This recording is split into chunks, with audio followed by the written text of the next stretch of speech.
Meeting of the Carson City Board of Supervisors and the Carson City Liquor and Entertainment Board to order. Today is Thursday, March 19th, 2015. It is 8:30 a.m. We're in the Community Center at the Sierra Room at 851 East William Street. We're also on streaming, I believe, on the internet. Can we have a roll call, please, for the agenda? Good morning. Supervisor Abad? Here.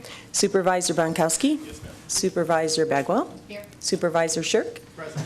Mayor Kroll? Here, present. Quorum. Thank you very much. Could we call on our good friend Mark Sear from the Salvation Army to get us started on the right foot today? Good morning, Mark. If we could all stand to pray. Our God in heaven, Father, we thank you for these leaders here today. We ask for your wisdom and blessing to be on each of them. We pray that you give them understanding as they seek to serve our community. We pray that you would give each of them courage to always seek the best for Carson City and its people.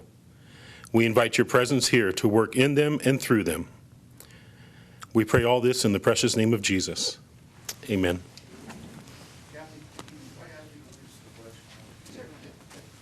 I pledge allegiance to the flag of the United States of America and to the republic for which it stands, one nation, under God, indivisible, with liberty and justice for all.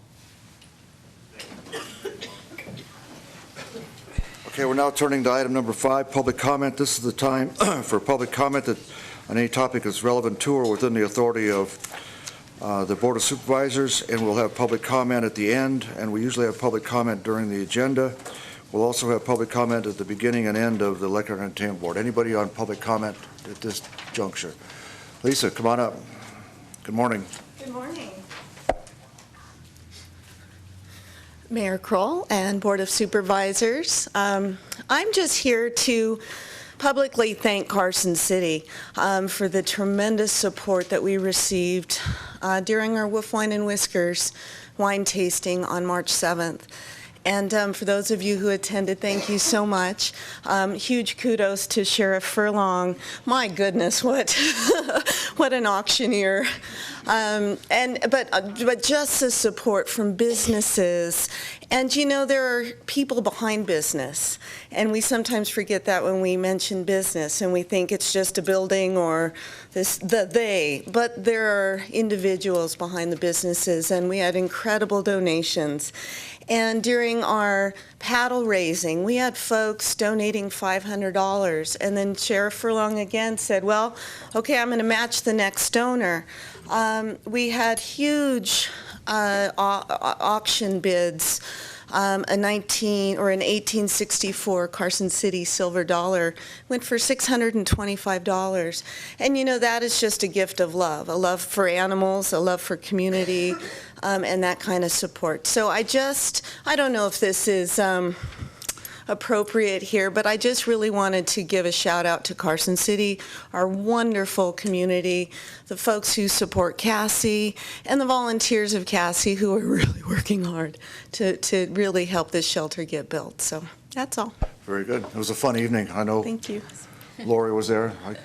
Yes. I didn't see. I don't know who else was there, but it was a fun evening, and the sheriff was in fine form.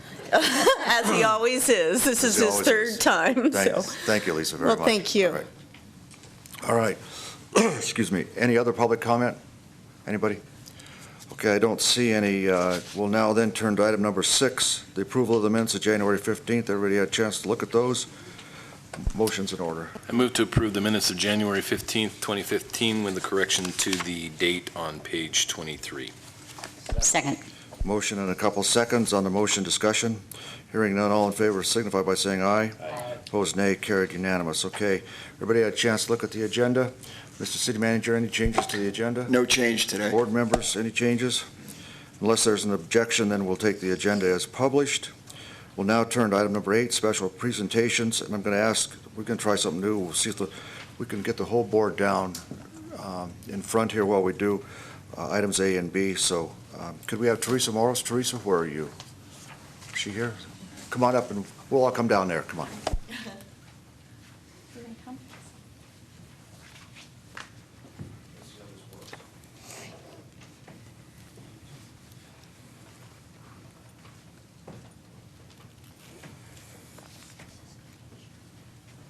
How you doing this morning? Great. Thank you Good. very much. You bet, Thank you. you I bet. appreciate it. How's this work, anyway? You want to do like that? Is this all right like that? Okay, all right. All right. I'm going to read a proclamation for the Brain Injury Awareness Month, and it reads as follows.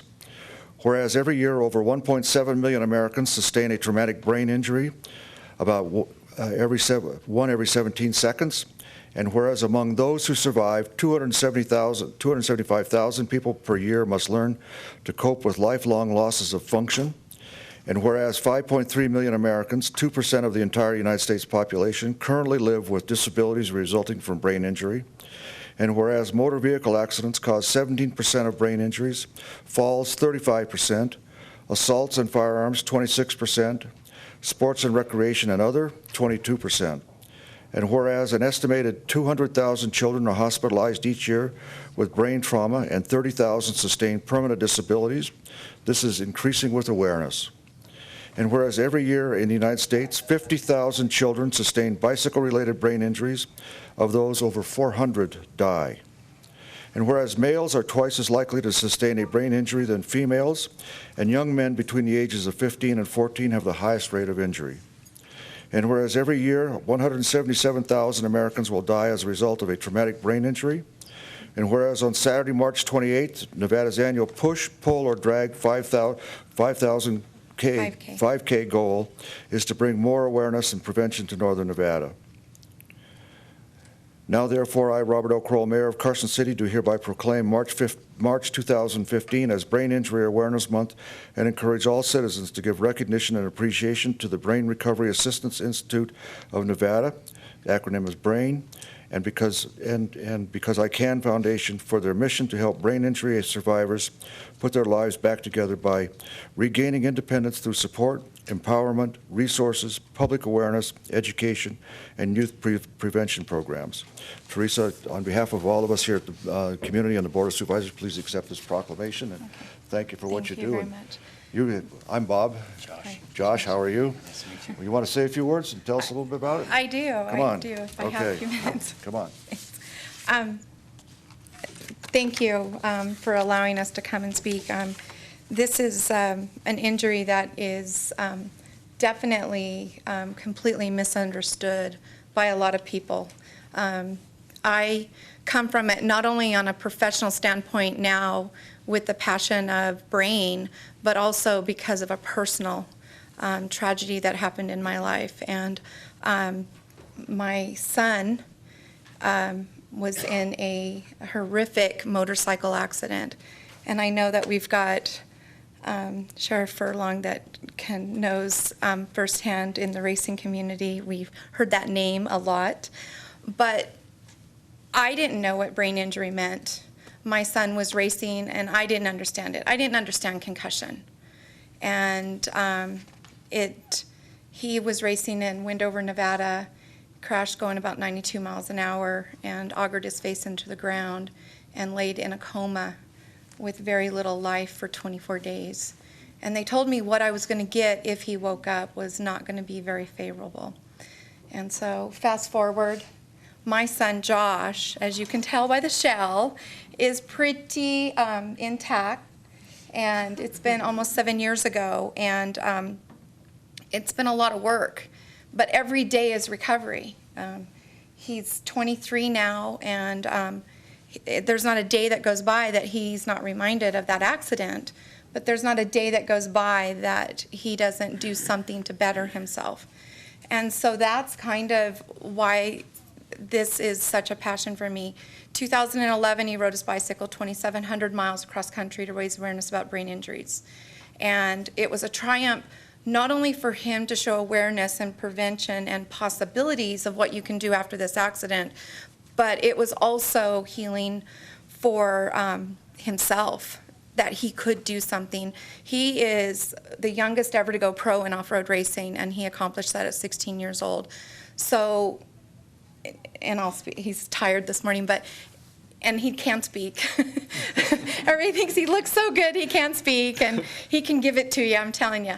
But it was about, when we got there, it was the comments, the triumph that he made getting there, and then also his parents, that we had been beat down, the economy and everything all happened in 2008 when his injury happened.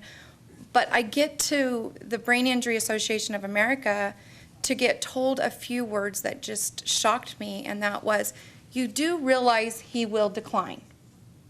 And I was mad. I was so mad. But then I thought, you know what does that mean? What does that really mean? And it's true. But what if we could do something to make it change and be different? So it's one thing to have a walk and to say that we want brain injury awareness. It's another thing to really understand it and to create the education that needs to be behind it. Those words, they will decline. And so that is just where we're at. There's Northern Nevada, we don't have aftercare.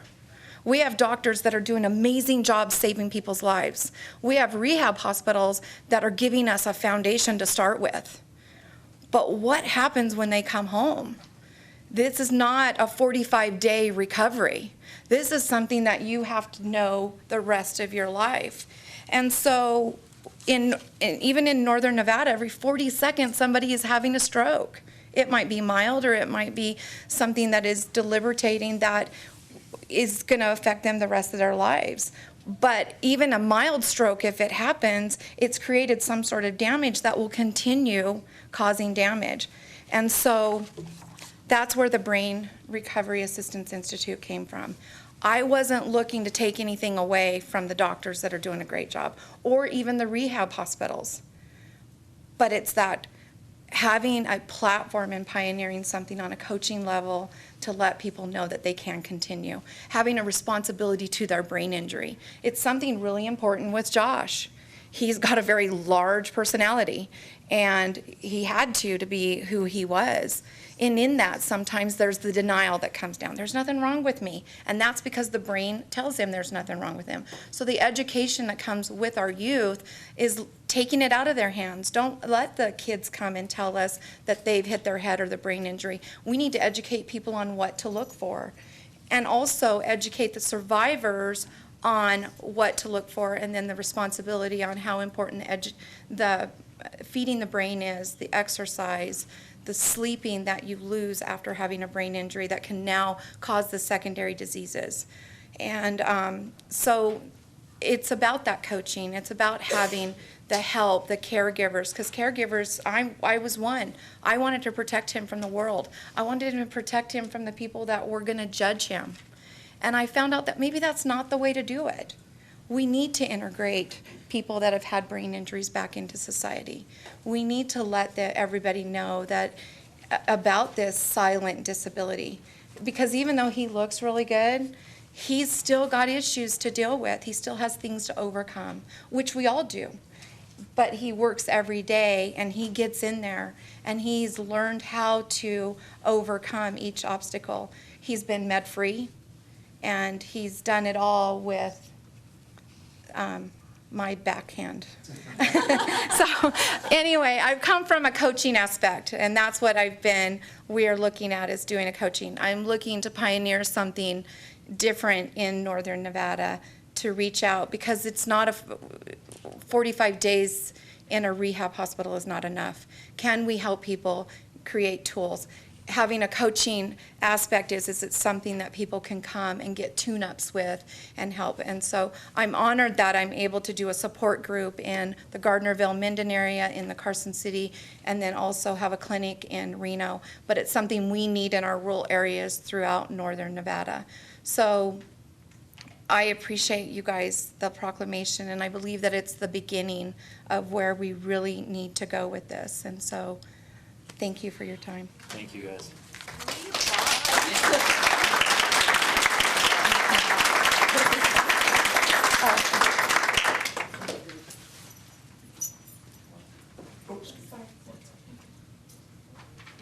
One picture here? Well, if you want to be in it. You need to. Are you taking it? I don't know, man. Normally Melanie, but this time me.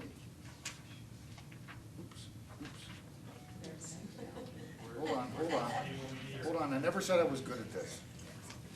Got it.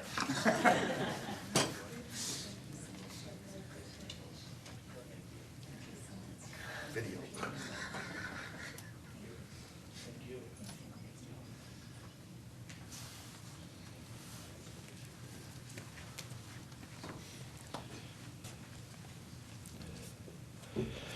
Could we now move on to the next agenda item, which is recognizing our city employees who've been with us a number of years, and these are the longevity awards, and the first is a 20-year award. Sheriff, you're going to have to help me with this gentleman's name. Tatro? I can't. I don't know who that is. Judge Tatro. Oh, Tatro. Tatro. Tatro. John, come on up.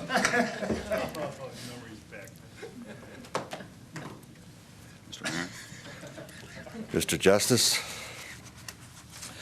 you know, we kid because I know that you're one individual who has, I guess what they call a dry sense of humor. You're always got a good sense of humor, whatever they call it, you know.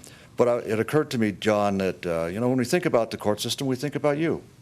And, you know, for 20 years, you've been, you're an icon over there at the court system. And you're an icon around town as well, because you do a lot for our community on other things other than just your job as Justice of the Peace. So on behalf of a grateful community, I want to give you this certificate of appreciation for, yep, I got you, for 20 years. I'll find it here. Yep. No, well, we don't have one for you. What I'm saying? We don't have one for you. There. There it is. All right. Thanks, John. You want to say anything? Come on.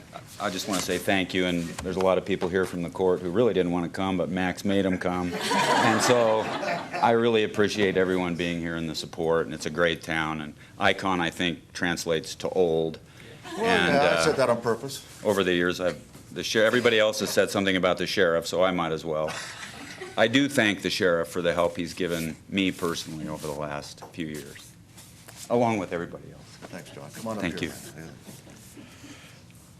And, yeah, right here, yeah. Andrew. Did I pronounce this right? Biasotti, right? Biasotti, right.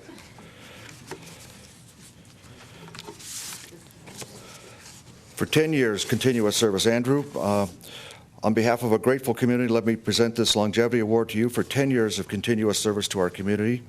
Thanks for what you do to make Carson City a better place to live, work, and play, and thanks for your 10 years. Thank you. Come on. Thank you. You want to say anything? Come on up. Come on up here. Okay.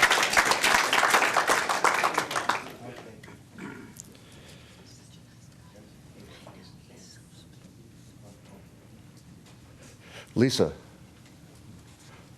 There she is. I didn't recognize you without your uniform on there. How are you doing this morning? Doing fine there, sir.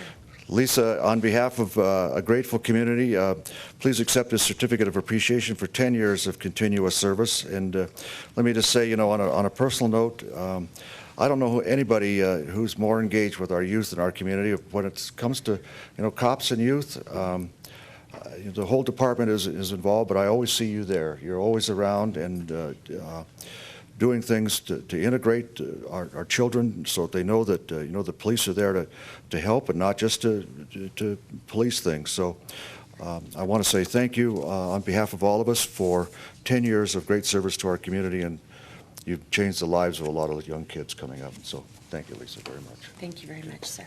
You want to say anything? Thank you. Come on, come on. Thank you. So do we have any family members that came today to support their loved ones? Judges, you want to come on? No, because Anyone who wants to be in the picture? Okay.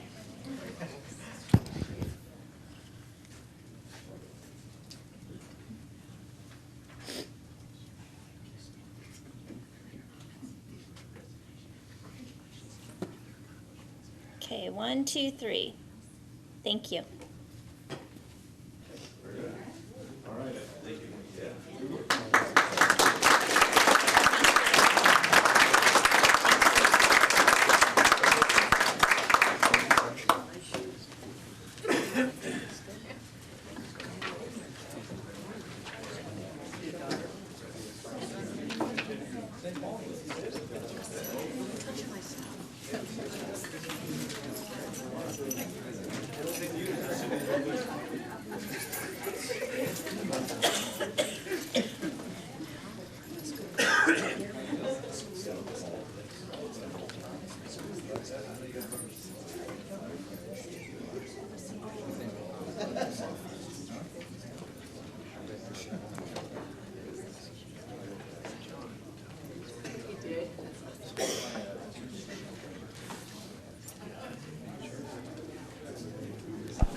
All right, we're going to recess as the Board of Supervisors, and we're going to call to order the Liquor and Entertainment Board, and we'll note for the record that all 5 supervisors are here, and the sheriff is here as well. So we'll go on to item number 11 under the Liquor and Entertainment Board. This is a time for public comment on the Liquor and Entertainment Board. Anything?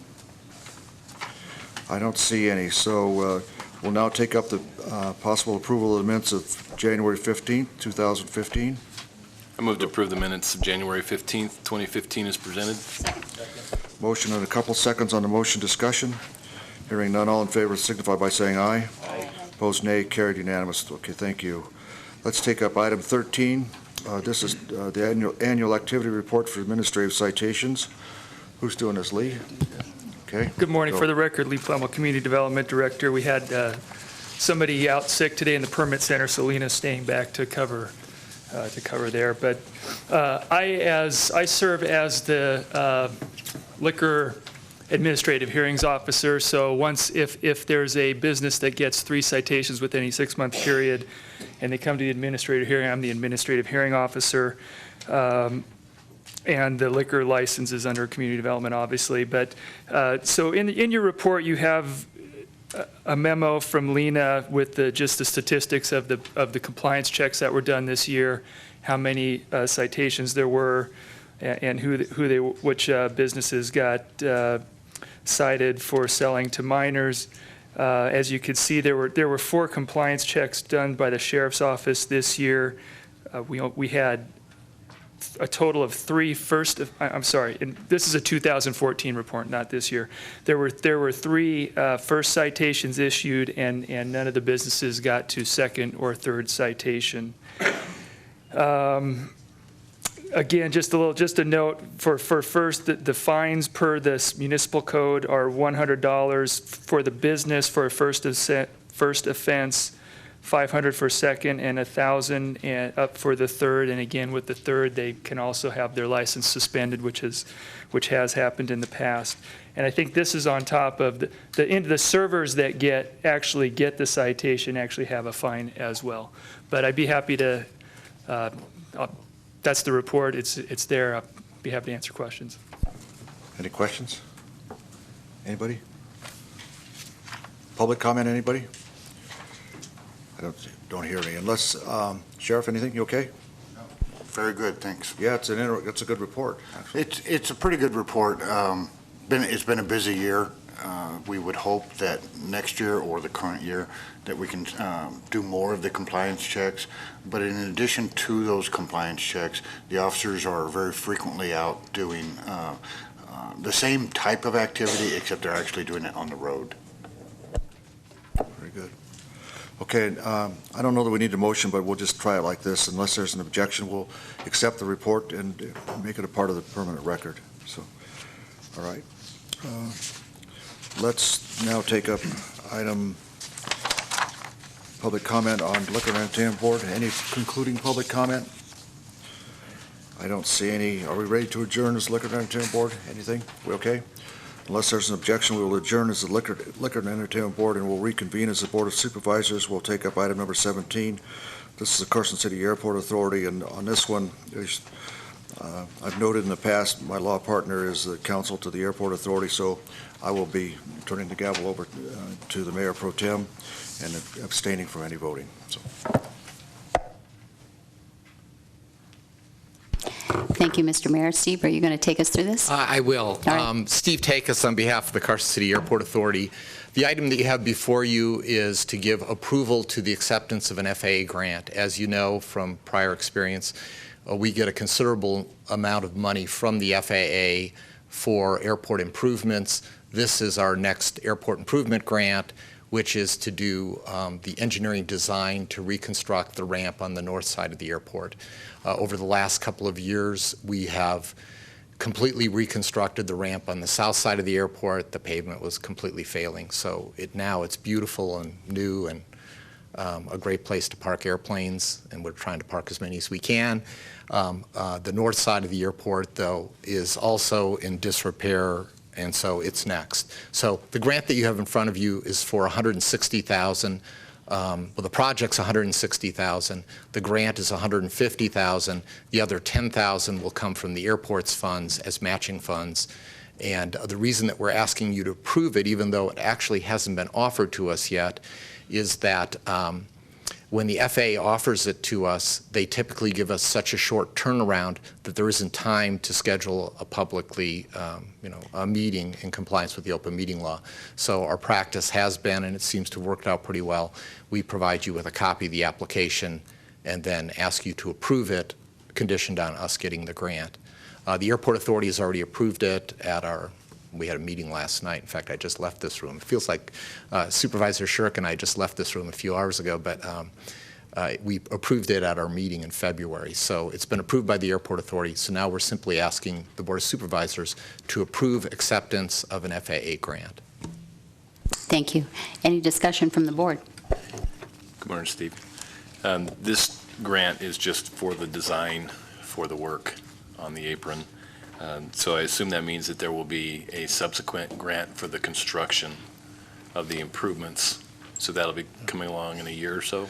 Yeah, and it's currently scheduled in our airport construction improvement plan that's on file with the FAA. We have that scheduled for next year. Actually, we have it scheduled for next year and the following year. The FAA, they've really cut back on the amount of funds they give in grants. We used to get grants, in the range of $3 to $5 million a year, and now it's closer to $1 million a year. So we've broken the actual construction project into 2 phases. So next year we expect to get a grant for $1 million to do phase 1, and the following year another $1 million to do phase 2.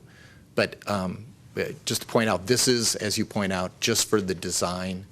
And if they don't offer us money next year, then it'll be the year after. But they currently have us programmed for $1 million for next year. So, keep our fingers crossed. And there's no liability on the city's part if we get the grant for the design, but then don't get the subsequent grants for the construction? That's correct. There's no addition. There's no strings attached. Any other board comment? Any public comment on this issue? If not, then I'll bring it back to the board. I move to approve and accept the 2015 Federal Aviation Administration Airport Improvement Grant in the approximate amount of $150,000 for North Apron Ramp reconstruction design and execute such documents as may be necessary to receive the funds on behalf of the Airport Authority. We have a motion and a second. Any discussion on the motion? Hearing none, all in favor? Aye. Aye. Opposed? Motion passes. Thank you. Hey, thank you. I will now turn the gavel back to the mayor. I was having such a good time. Okay, we'll now take up item number 18. This is possible action to approve a partial removal and refund of the taxes for 2014-15 from the assessor's parcel number 002-432-25. Property is commonly known as 1827 Belmont Avenue. Dave, you want to just give us kind of the thumbnail of what we're doing here? It looks pretty clear from the agenda item. Good morning, Mr. Mayor, members of the board. Dave Dolly, Carson City Assessor. Mr. Cochran is a veteran who is a disabled veteran. He's currently a 70% disabled veteran. And when he came in to apply for his veteran's exemption, we accidentally gave him just a regular exemption, which entitled him to $88.50 off of his property taxes. However, he is entitled to over $400 off of his property taxes. So we're just asking to correct the error that we made and to give a refund, since his taxes are now paid, in the amount of $354. There's a question. Lori, go. Oh, I was just going to say, this is, if the veterans out there listening to this, kind of a word to the wise. If you're disabled, you get a different, you're entitled to a different form of disability offset than you are if you're just a regular veteran. So I'm kind of glad we brought this up. I'm not glad that we overlooked it in the first place, but I mean, that happens. But it's a good idea to raise awareness that there are two different types of veteran benefits. Yes, sir. There's actually different classifications of disabled veterans. You must be at least 60% disabled in order to receive an exemption. But there's a 60 to 79%, an 80 to 99%, and then a 100% exemption. And they do offer a substantial reduction in taxes. Very good. Public comment? Don't see any. Lori, go. So I would like to make a motion to approve the partial removal and refund of the taxes from the 2014-15 real property tax roll from assessor's parcel 002432-25, known as 1827 Belmont Avenue, per NRS 361091, in the amount of $354. Motion second on the motion. Discussion? Hearing none, all in favor signify by saying aye. Aye. Opposed, nay. Carried unanimous. Thank you. Okay, let's take up item 19. Max, good morning. You want to take us through this? Good morning, Max Cortez, for the record, Court Administrator. The item before you today is to request that you adopt a resolution allowing a intra-state interlocal contract between the State of Nevada Department of Training and Rehabilitation and Carson City. Essentially what it is, the contract is expiring June 30th of this year. The new contract would start July 1st of this year until June 30th of 2019. And it allows for vending services at the courthouse. I have been providing a courtesy kind of supervision over the vending services because I'm located at the courthouse. So if we have issues with the vending machines, they're not working, we need more product. It's not very often, but that's just communication and having somebody on site to assist with that. Board comments, anybody? I do have one comment. I want you guys to know how much I appreciate seeing a contract renewal 3 months before it expires rather than 5 days before it expires. So that's been one of my issues in the past, so I appreciate seeing this with time to actually think about it. Well, and I can't take credit for that. That's Janet Bessie, I believe. She brought that to our attention. So. Very good. You know, sometimes we even have them 3 months after. Yes. Retroactive, huh? Try to be, okay. Public comment? Anybody want to weigh in on this? If not, back to the board. Supervisor Abad, go. What's the resolution number, Sue? 2015 R14. I move to adopt resolution number 2015 R14, a resolution adopting and approving an interlocal contract between the State of Nevada, acting by and through the State of Nevada Public Employees Deferred Compensation Committee, and wait a minute, that's the wrong one. Sorry. I move to adopt resolution 2015 R14, a resolution approving and authorizing the mayor to sign the interstate interlocal contract to engage the State of Nevada Department of Employment, Training and Rehabilitation Division, Business Enterprises of Nevada, to provide vending services at the Carson City Public Safety Complex. I got a motion and lots of seconds here. On the motion, all in favor signify by saying aye. Aye. Opposed, nay. Carried unanimous. Thanks, Max. Thank you. Have a great day. You bet. Yeah. Okay, let's see. Where am I next here?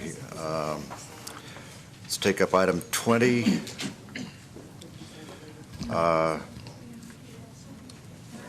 Deferred comp issues. Good morning, There's- oh, Melanie. hang on. I got some disclosures up here. Supervisor Bagwell, go. Pursuant to NRS 281-420 requires me to disclose a conflict of interest. Although this item may affect pecuniary interest in that I may qualify to participate in the program, it is not a clear case of disqualifying conflict of interest, as it doesn't affect me any more than anyone else in the same group. However, in the interest to avoid even the appearance of a conflict and to maintain the public trust, I am making this disclosure but intend to vote. Okay. Any other disclosures? Okay. Now, Good morning, Melanie Bruchetta, Human Resources Director. Today you have before you a resolution to enter into an interlocal contract with the State of Nevada to continue our FICA alternative deferred compensation program for those part-time employees and elected officials that don't pay into Social Security. And we're honored today, actually, I didn't know he was going to be here, but the treasurer, our former treasurer, Al Kramer, is present, and he's the one that actually set this program up for Carson City. So if you have any questions about the program, he'd be more than happy to answer them, he told me. Public comment, or board, rather, excuse me. Anybody? We okay? Public comment? I don't see any. Al, how you doing over there at the other shop? Just make sure you keep an eye that the money flow keeps coming towards Carson City, okay? All right. All right, motion's in order. Supervisor Abad, go. Now I'll make a motion on this one. I move to adopt resolution number 2015-R15, a resolution adopting and approving an interlocal contract between the State of Nevada, acting by and through the State of Nevada Public Employees Deferred Compensation Committee and Carson City, a consolidated municipality and political subdivision of the State of Nevada, to participate in the FICA Alternative Deferred Compensation Program and other matters properly related thereto. Motion and a second on the motion. Discussion. Hearing none, all in favor signify by saying aye. Aye. Opposed, nay. Carried unanimous. Thanks. Good to see you, Al. Are you leaving now? You're welcome to stick around. Okay. Take up item number 20. This is the, 21, excuse me, the Ebola Preparedness and Response Activities Grant. Nikki, take it, go. Good morning. For the record, Nikki Aker, Director, Health and Human Services. So I'm here today to ask permission to apply for a grant. It's a Hospital Preparedness Program, Ebola Preparedness and Response Activities Grant. It's through the State of Nevada, the Division of Public and Behavioral Health, Public Health Preparedness Program. And as I've communicated before, Ebola is the infectious disease that this grant is centered around. However, having this training and supplies will help us with the next infectious disease that emerges. This funding will help us ensure that the healthcare systems can safely and successfully identify an Ebola patient and provide treatment. And our main activities will be collaboration with coalition members, which includes the local EMS agencies. It will help purchase supplies, and it will conduct annual exercises. This is a 5-year grant for a total of $80,000, so about $16,000 a year. And there's no fiscal match, and there will be no additional full-time staff hired. Board, anybody? We okay? Public comment? Anybody want to weigh in? But Jim, I'm sorry, go. Just curiosity questions. Hang on, sorry.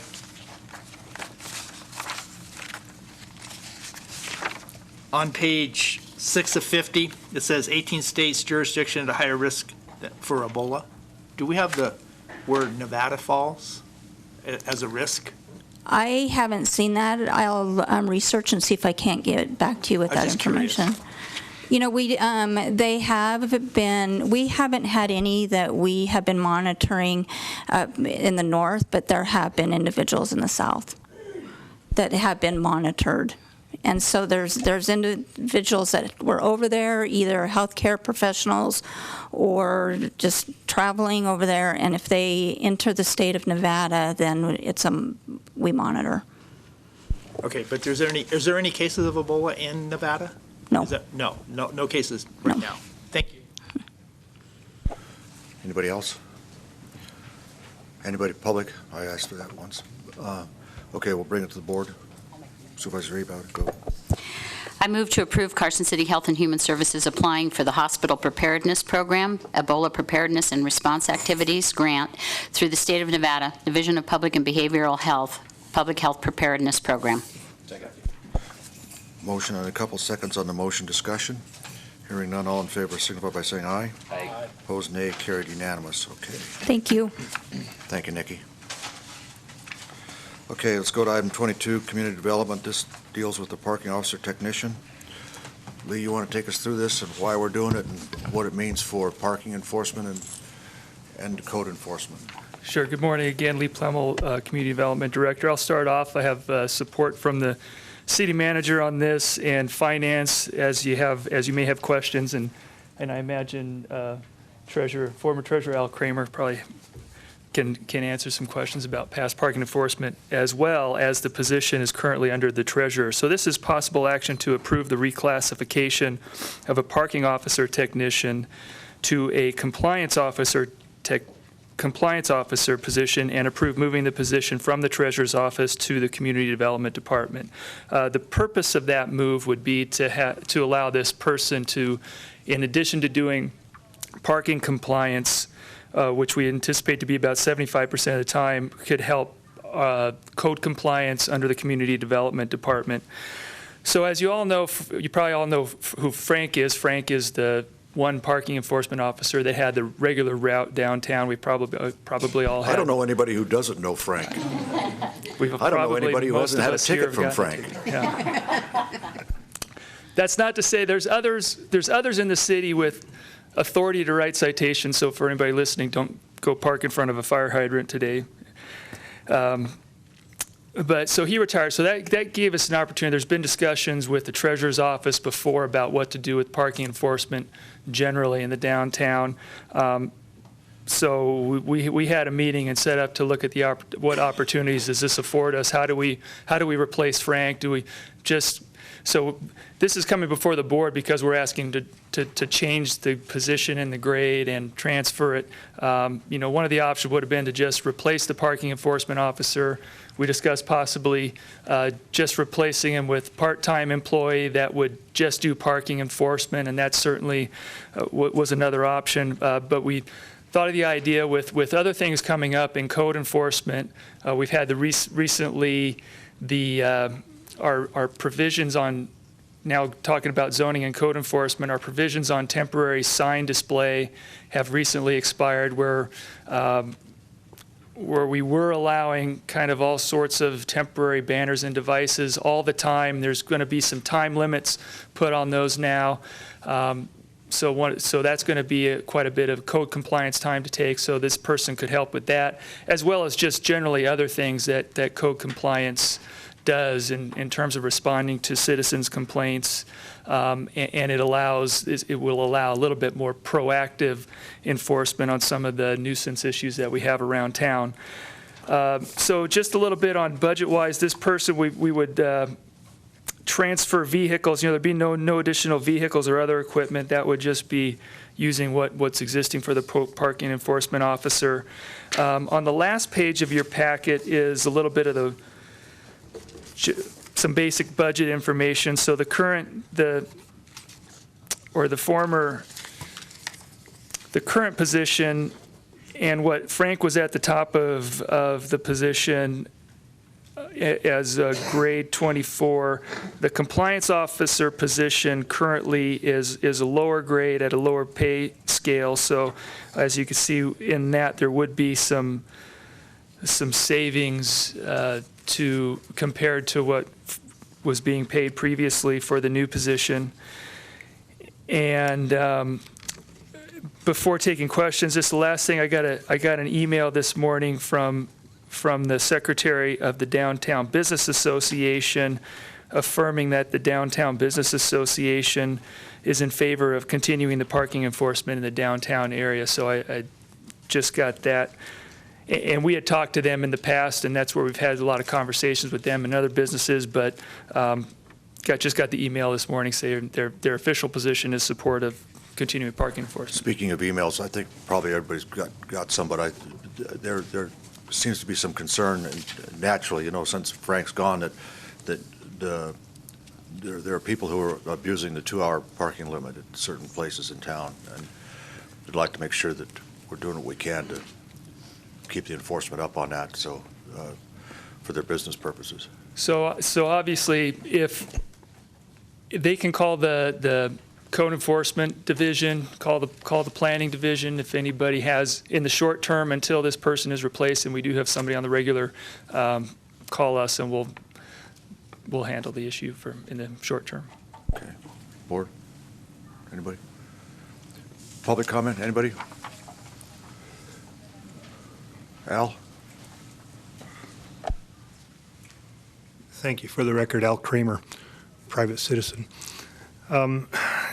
This is an issue that, to me, there's two things being done here. Is you've got parking enforcement, In the past, Frank wrote about 10 tickets a day, about 200 tickets a month, brought in about a little less than $50,000 a year from fines written for parking. Not some of those from the volunteers, some of that money from the volunteers and from the fire department and sheriff's office, but essentially $50,000. Another $10,000 was brought into parking from other sources like rental of parking spaces that belong to the city for specific establishments. Between Frank's salary and his benefits and the cost of the truck, there wasn't enough money brought in from parking to pay those. And so it was supplemented somewhat by the general fund. But also the time spent in the treasurer's office, which I'd have to say probably is, say, 20 hours a month, was also paid for by general fund because there was no parking money to go after.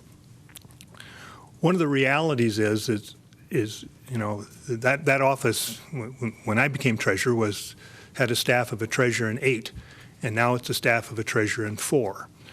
And people just absorb more duties, and as time, there are more parcels, there are more regulations to follow.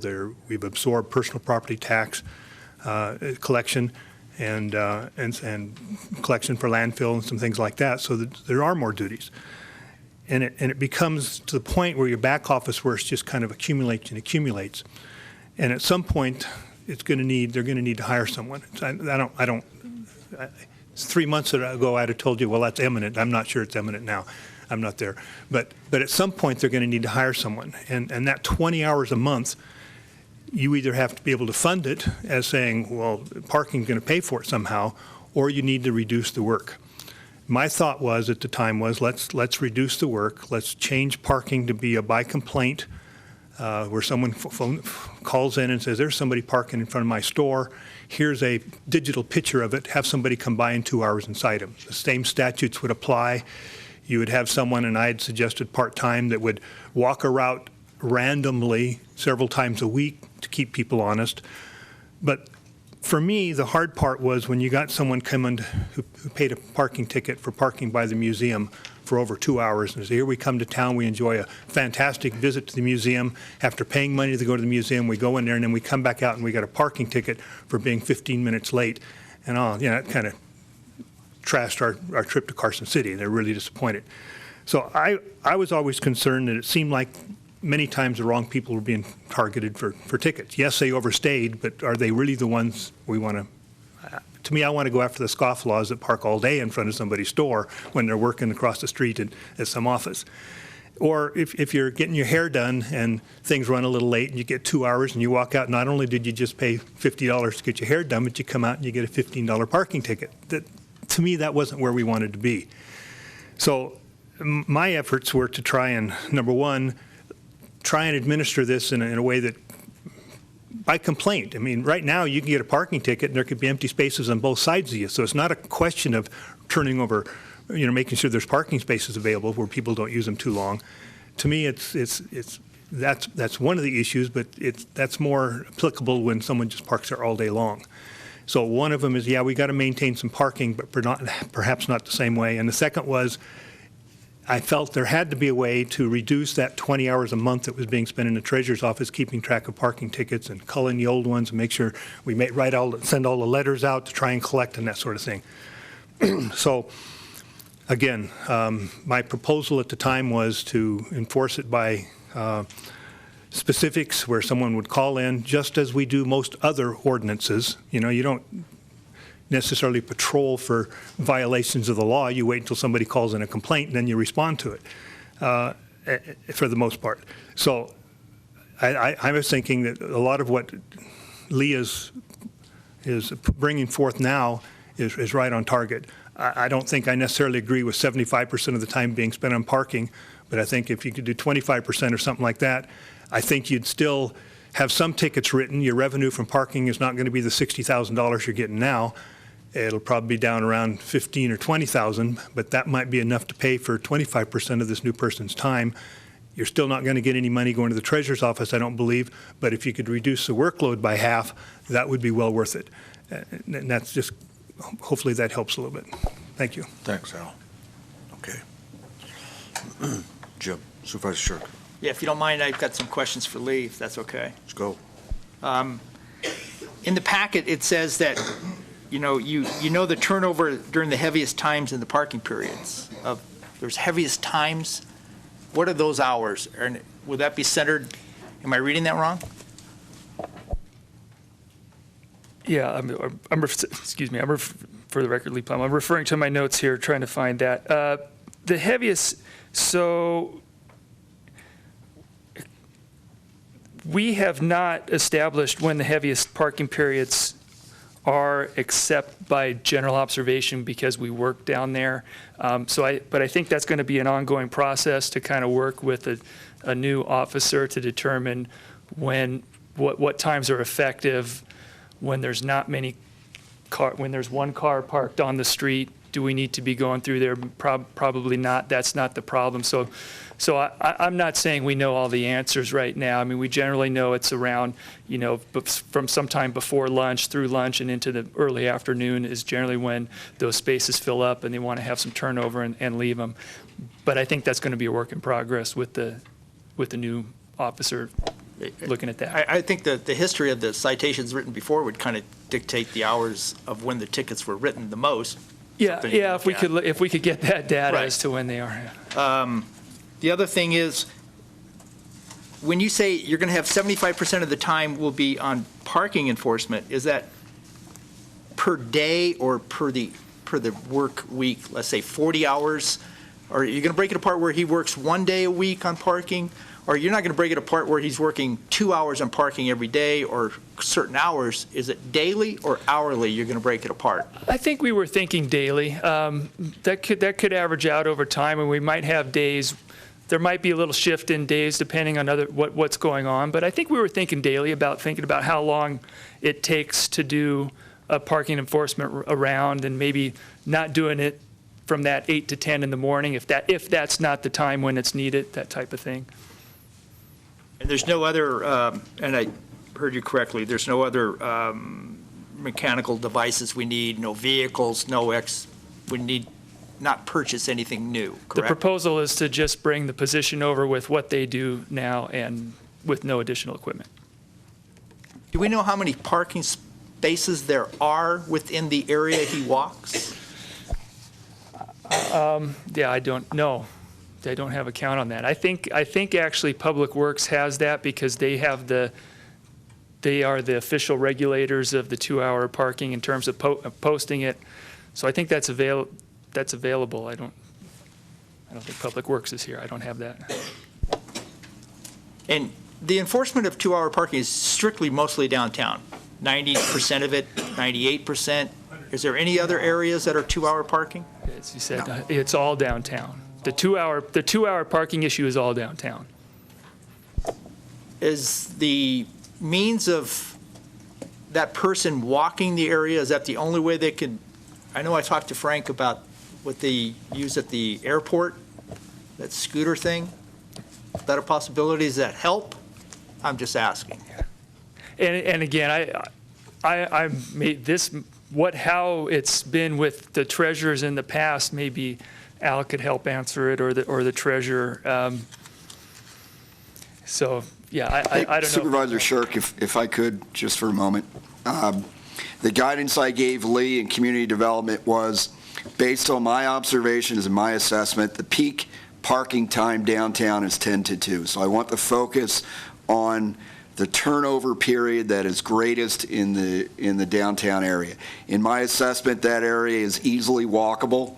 One person on foot can cover that, especially within that turnover period. The areas that also need additional parking enforcement, such as handicap spots, various red zones in neighborhoods and elsewhere, fit in well also with the code compliance part of the job. They're complementary to each other. So I think the downtown area is easily walkable. Frank walked it. He wasn't the youngest person.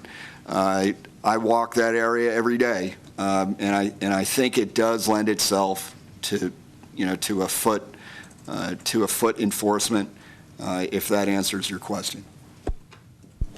I was just curious. I should have restated it, I guess. I would be curious how many parking stalls there are down there spaces, if we have a count of that. I'm just curious about it.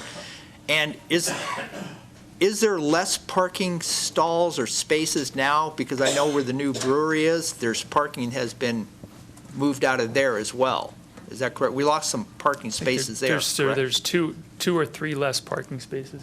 Okay. I don't have that number off the top of my head, but we can get it for you. Public Works, Darren Schultz.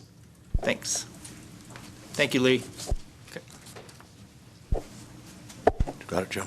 Jim, you okay? Yep. Supervisor Pankowski. Lee, I have a follow-up question to Jim's comments. I assume that the 75-25 number is just an estimate on usage and that will actually be needs-based and that you'll have authority to make that decision? Yeah. So it could be 70-30, could be 60-40, could be 50-50.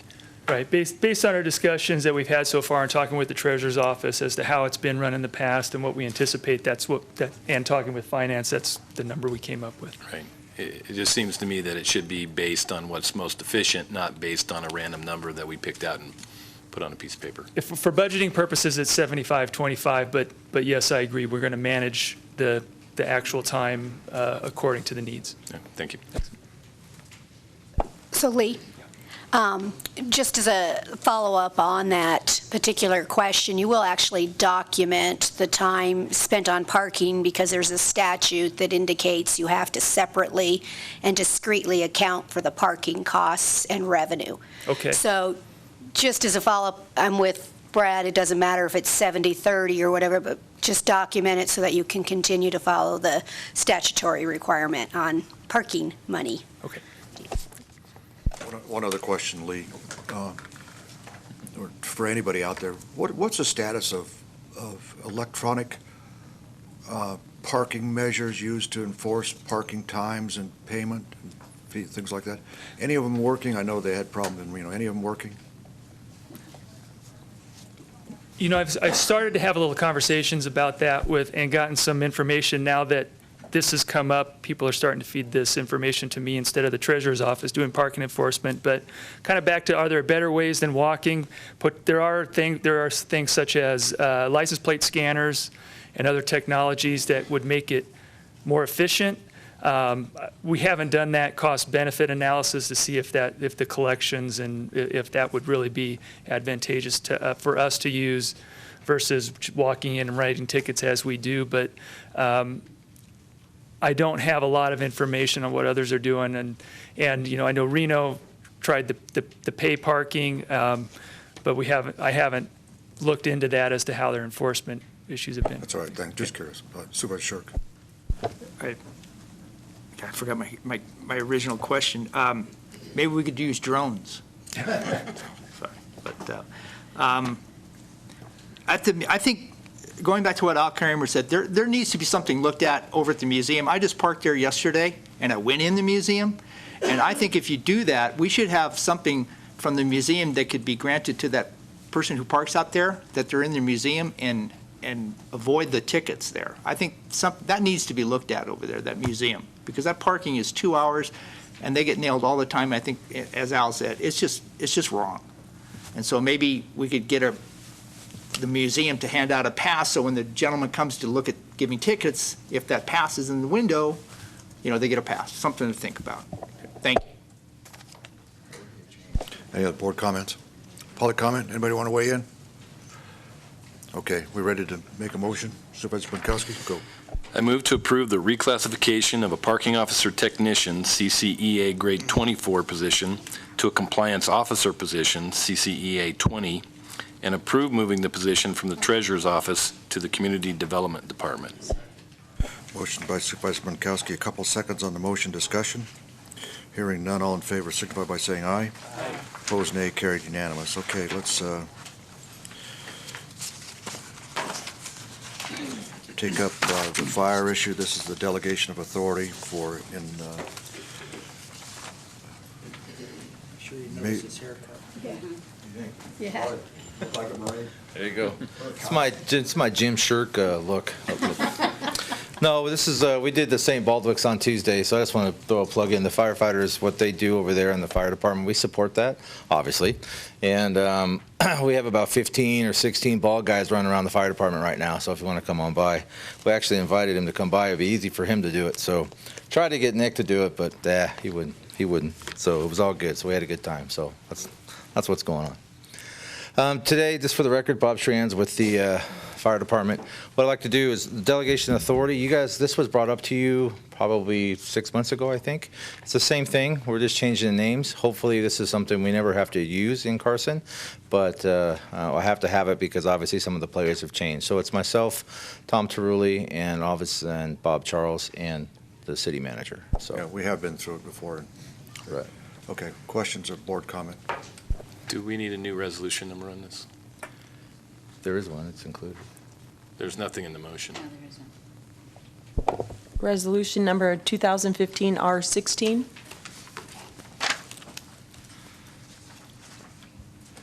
Hang on before. Any public comment? I don't see him. Oh, come on the delegation of authority. You should come on up. Sorry. I want to make a comment. Come on. Come on. My name is Colleen Schiller. I'm a private citizen.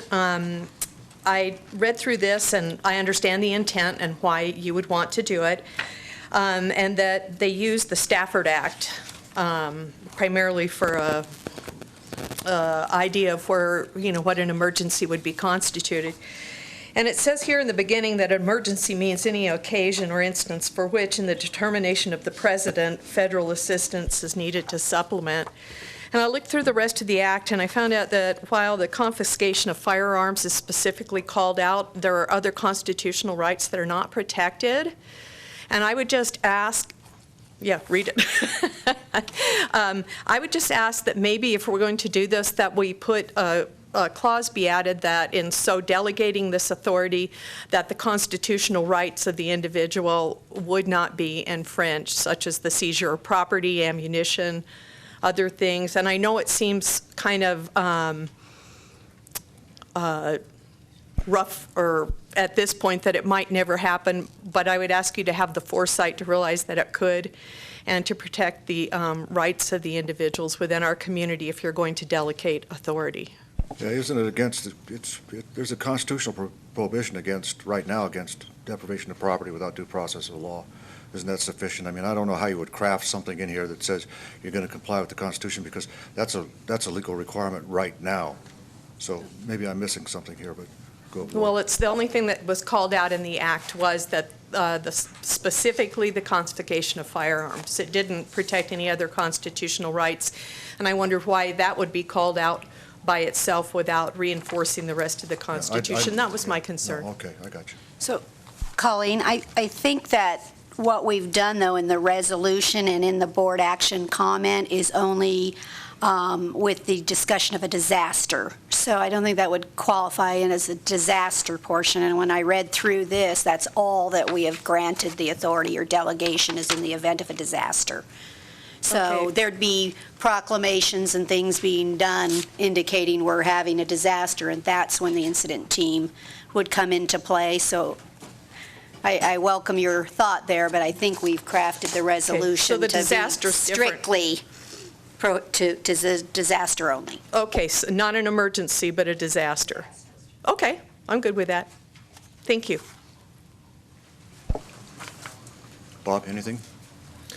No. Okay. Other public comment? Anybody? Board? Anybody want to do this? I move to adopt a resolution 2015-R16 delegating the authority of the Carson City Board of Supervisors to sign a transfer of authority to an incident management team to manage a disaster, delegating the authority of the Carson City Board of Supervisors to enter into cost-sharing agreements, and establishing a list of individuals who are authorized to sign the transfer of local authority and cost-share agreements on behalf of the Board of Supervisors and Carson City, and other matters properly related thereto. Motion by Supervisor Pankowski, second by Supervisor Shirk on the motion. Discussion. Hearing none, all in favor signify by saying aye. Aye. Opposed, nay. Carried unanimous. Okay. Thank you. Thank you, and thanks for the public comments. Okay, let's take up item 23B, the interlocal between Department of Conservation and Natural Resources. Yeah, Go. this is the agreement that we currently have in place now, and this is the extension for the next 2 years, and this is basically with NDF. And because a few years ago, when Chief Giomi brought this in front of you, we changed the way we do fire protection coverage in the city, and we got, you eliminated that fire protection side on the west side, so now we are liable for everything within the city. And if we have a large major fire, like we brought up with Mr. Bronkowski about, you brought up the waterfall fire.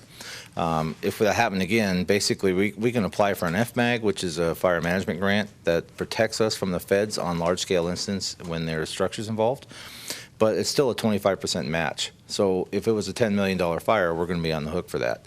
And that's what this does. And the other thing it does is it allows us to bring in all of NDF's equipment, which is all of their hand crews. And the biggest expense is aircraft.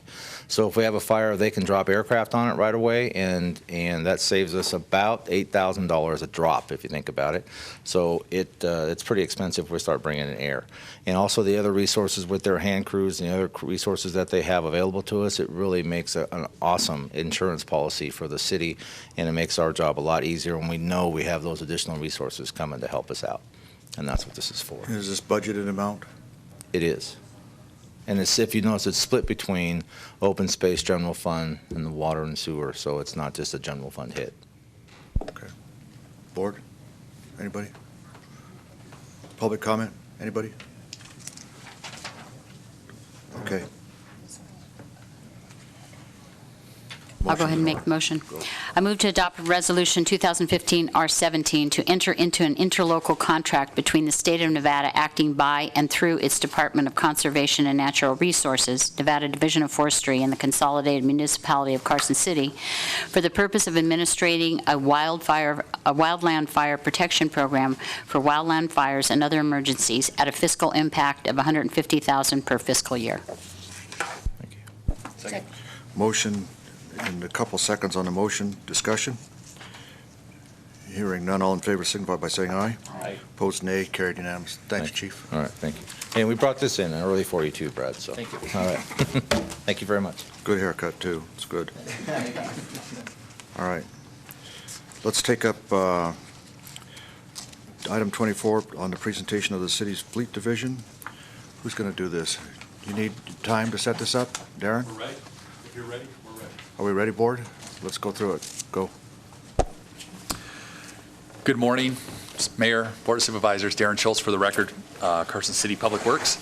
And I wanted to introduce who I have with me today, Curtis Horton, who is our Operations Manager for Public Works, and Zach Good, who is our Fleet Manager for Public Works. We have a very brief presentation on our fleet operations. It's been a while, and the next item, we're purchasing some equipment, so we thought we'd update you a little bit about what we're doing out there and how we do it.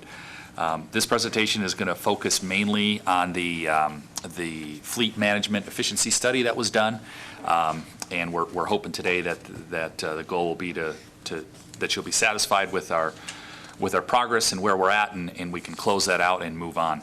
I'm going to go through it kind of quickly, and then we'll be open for questions. So the implementation plan summary of where we've been, a little bit of background. So the efficiency study was done in 2013, and we followed that up. This was done through Moss Adams with a fleet utilization study. And then in June of last year, the board adopted it and asked us to go out and do what you can to make this work and see what it can save us and how we can do things better. Out of that, there was 24 recommendations, so we'll go through a couple of those today. These are the completed ones on the first sheet. I'm not going to describe every one, as we've been here a couple times before discussing them, but if you want to go into detail, we'll talk about it. Redesign the main shop. The wonderful thing about this one is a lot of the 24 recommendations that we had. I would say the majority of those recommendations focused on three things. One was to have software running, fleet management software running in our shop. The other one was we needed more space in our shop. And the third one was we needed a fleet manager. So those three, if you boil down those 24 recommendations, most of it goes to those three. The wonderful news is that we have a fleet expansion going on right now. It's not as big as we want, obviously, but we're adding 2 more bays out there. It's under construction, and it's supposed to be done in the next couple months. So that's a huge undertaking that will help us a lot. And we've got Zach Good here as our fleet manager. We're very excited about that. And as I go through these, you'll see he's really made progress on it. And then the third item was the software to manage our fleet, and that is up and running in our fleet department, and we're making good progress there. Schedule annual preventive maintenance. That's just the idea is try to get ahead of ourselves, make sure that everything is scheduled. It doesn't just roll up to us unprepared, but we know weeks in advance what's supposed to come to us that needs annual preventive maintenance. Redesign preventive maintenance checklist, once again, just cleaning up what we're doing, how it's looking, making sure that, it's verbatim exactly what's going in on there. That's been completed. Address service intervals.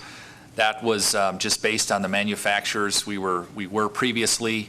It was the old adage that you do everything every 3,000 miles. Well, you don't have to do that anymore. A lot of manufacturers say it's less or it's more. They can go longer than that. So we went through each and every piece of equipment that we have or fleet vehicle and looked at the intervals. Developed a service request form, so our clients, all the other departments that have an issue, there's a form they can fill out, and it's more specific rather than something that's over the phone or somebody drops their vehicle off and puts a sticky note in the windshield. This gives us a better idea of what we're doing. Request for proposals, fleet parts vendor. This is just an effort to help us so that we can get our fleet vendors all on the same page.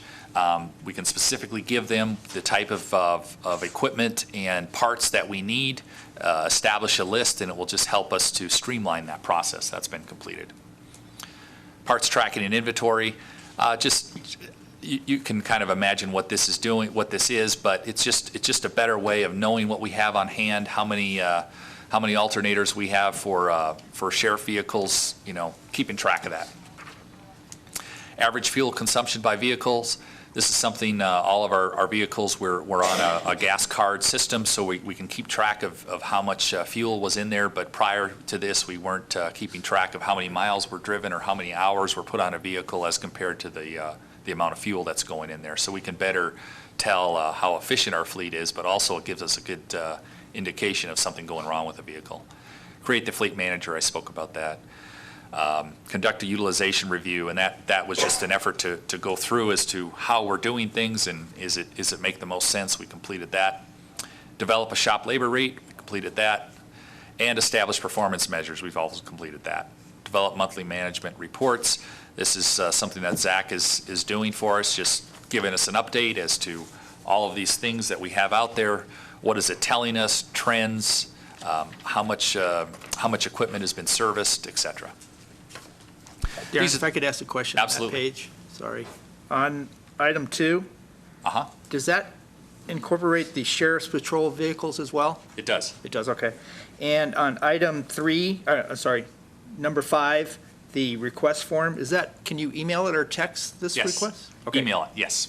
And text or just email? I don't think we've tried to text it yet. You probably could, but email's the way we've been communicating with everybody. Great, thank you. These are the items that we are planning to not look into any further, certainly at the current time. Hire a full-time storekeeper. This was a recommendation that it was based on the way our shop was set up before, but because we have now 2 more bays and an expansion in our warehouse area, we don't feel this is necessary. There's a much shorter distance for the mechanics to walk to go and get their parts, their equipment. Request for proposals, repair through local vendors. This is one that we turned down. It doesn't, because we don't have enough, you're going to hear this later too, but because we don't have enough of the same type of vehicles that we could put an RFP out. If you had a bigger fleet with the same 20 of the same type of vehicles, you could go out to shops around town and say, hey, to change an alternator, give us a price and a time frame. Because we have over 500 pieces of equipment and vehicles, and we have, at most 3 of them are the same. The rest of them are some different iteration or different year or different model. So it just doesn't make sense for us. Hire 3 additional mechanics. Add additional shifts. This idea it was twofold. One is, could we do an overlapping shift where we open the shop at 5 a.m. and we close the shop at 11 p.m. and have some overlap in there? Unfortunately, our shop's not big enough to do that. We don't have enough bays. And if you wanted to add 2 separate shifts, we're currently on 10-hour shifts, but if you wanted to add an additional 10-hour shift and be open 20 hours a day, we just haven't seen the need for that and the staffing for that to break up, take a couple of our mechanics that are on our day shift and put them onto that night shift. We don't have enough. We're on call 24/7, but we don't have enough of those calls to justify working that second shift. Improve replacement intervals. It's unfortunately, these are budget related, and we like that recommendation. Implement replacement based on estimated life point. Once again, that's truly budget related. Create replacement fund. Nick is still here. Budget related. Develop a chargeback system. And this is what we do now. We have a VEU charge that every department is charged by fleet to manage their vehicles, their equipment. This here, we maybe could get there one day, but it's an effort to where we don't bill that department or that account until we actually do work on the vehicle, and we charge the labor rate, we charge the material, the part that went into the vehicle, et cetera, and we charge. It's more of a direct charge to the system. It sounds pretty accurate and a nice thing to do, but we're a long ways off from trying to get there. So we're not dismissing it and say we'll never get there, but currently we don't have the staff or. Darren, excuse me. Can I ask a question on that one? Yes. So are you indicating that you only charge for work? It's not an internal service fund that has a carry charge or something to each fund? It's based on their specific vehicles and direct charged? That's what this is recommending. Is that? That's not our current method. That's not our current plan. That's what our current plan is. Our current what? plan is we'll take last year and look at what a particular department has in terms of equipment and vehicles and what the cost was to maintain that, and then we'll bring that forward to this current year, and as their vehicles get older, we add a little bit more to that, and that's our VEU, vehicle equivalent unit charge. So every vehicle they have, and then we average that out across the department. Discontinue fabrication work. From the outside coming in, it was an idea of hey, you know that's taking up room and time in your shop. You really should go down to a body shop and have that stuff done. We looked into that. It's just not practical. We'll have a fire engine come in and they need a bracket welded on to hold something or other, and to take that fire engine and take it down to an outside shop and have that done, we can't keep our fleet running efficiently if we try to do that. So it just didn't make sense. This isn't it's not a full-time position that does that, but our ability to weld and to fix a bumper, that sort of thing, we kind of feel like it goes with what we do, and it wasn't practical to try and farm that out. Establish a vehicle and equipment committee.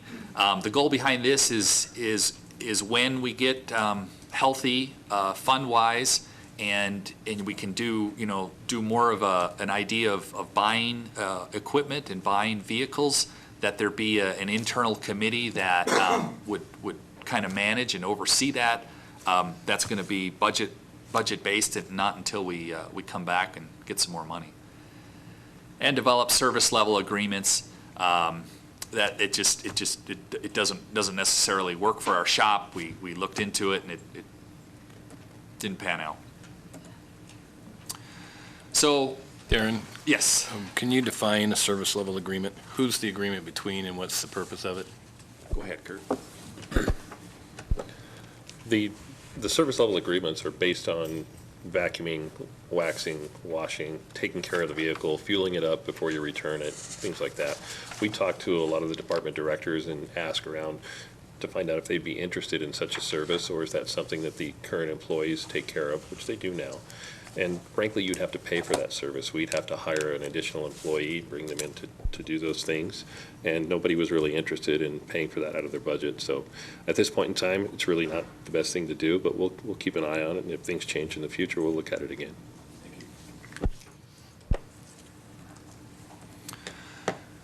So the implementation plan for Fleet Division is complete. We feel it's complete. We'd like to close it out. It doesn't mean we never refer back to it, but as far as reporting moving forward, we feel like we've done all that we can do. Of the items that the last list that I went through, of the ones that are evaluated, no further action, 8 of those are budget related. And so as we become more healthy, general fund wise, we can start working on those items as far as replacing vehicles quicker and those type of things. But unfortunately, it's just based on dollars, and we just don't have them right now. So our plan is to say this is complete and move on, and we can look at something else in the future.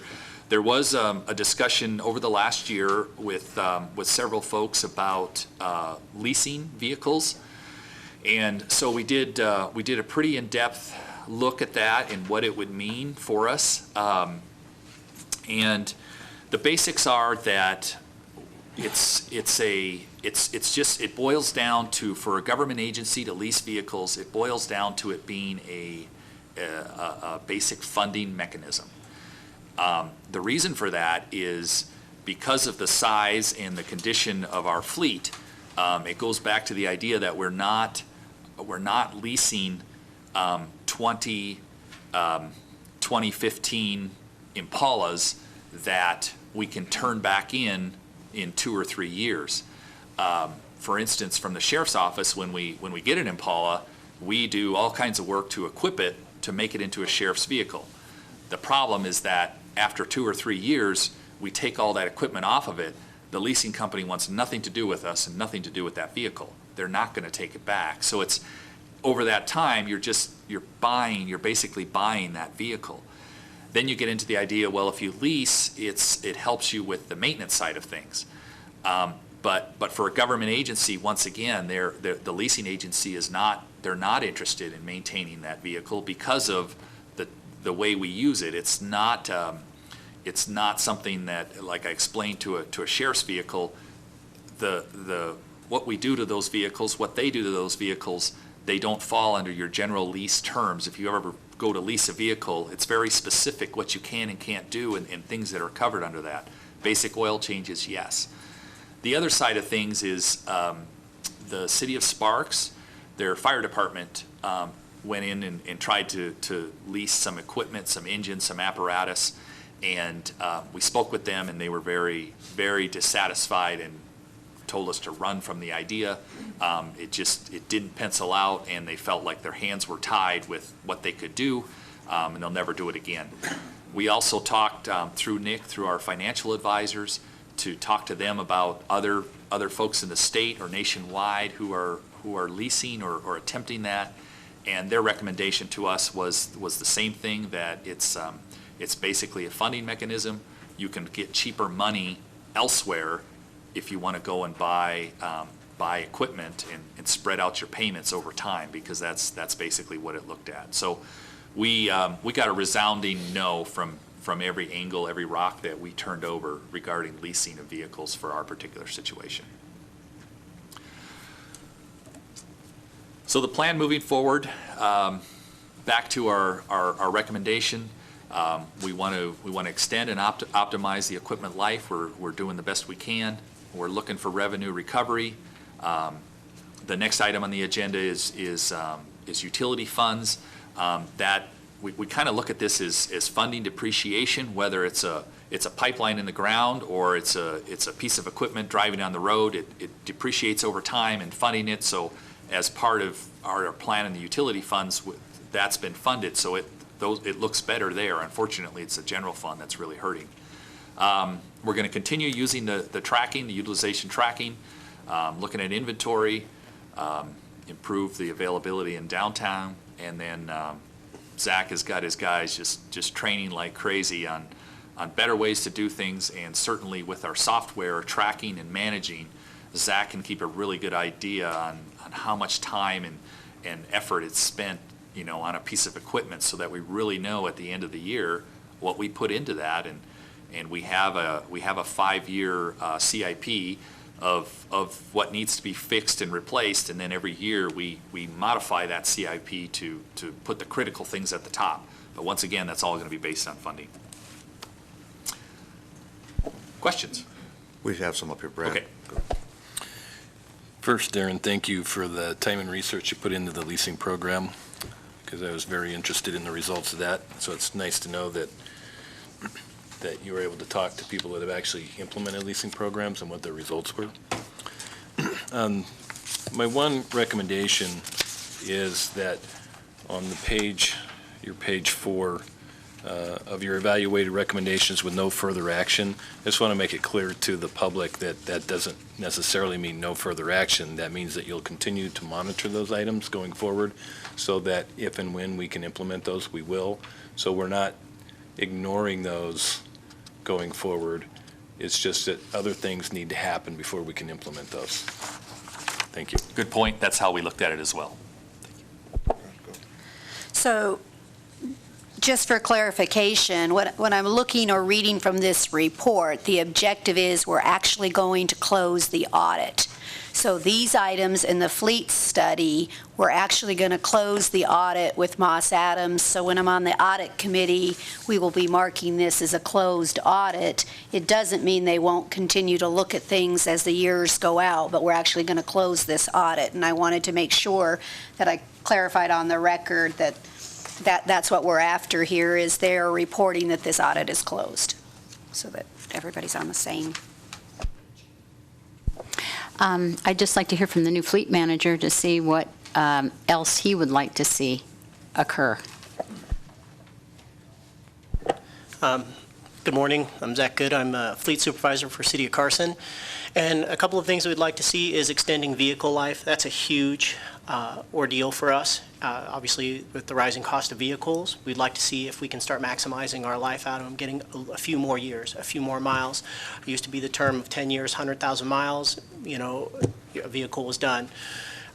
We are evaluating that and trying to extend that out. We've seen cop cars going a little bit further. We've seen our service trucks going a little bit further. We'll try to extend it out as best we can. We try to also look at direct savings in materials and labor. So as in reviewing our services and what we do in the shop as extending service intervals out to 5,000 or 7,500 miles and backing that up by taking oil samples, because you don't want to lose a very expensive motor. Those are things that we're looking into the future for, is just we want to start saving more money with the city, just reducing the cost of our petroleum products, reducing the cost of our labor. A couple other things I would like to see is just add a few more mechanics. You have quite a few pieces of equipment and you have an aging fleet, and we'd like to have at least another 2 mechanics to fully utilize. That would directly reduce the burden of people having to wait for their vehicles to come back from repair or service. Great, thank you for passing that on. And in terms of hiring, you have qualified people that you're seeking in terms when it comes time to hire. Absolutely. Even some of our latest new hires actually have degrees versus just even ASE certifications. So I really expect a lot out of my mechanics, and I expect diversification. So even my mechanics that are ASE certified are even going to school for welding certifications on top of that, so that we have a well-rounded staff that can attend to the city's needs. You're welcome. This is a slight tangent, but how has the decrease in gas prices over the last year affected the fleet budget, and are there going to be savings there that maybe we could transfer over to the CIP program? I would not rely on that, as you can see that fuel costs always fluctuate, and we're even on a trend where the cost of the barrel is already going back up again. We just had a short stint. I wouldn't bank on having that money come back to you in a CIP to replace vehicles. I would bank on it that you're going to start seeing your fuel costs rise again, and you're going to be back in the same boat about 2 years ago, paying close to $3.50 to $4 a gallon.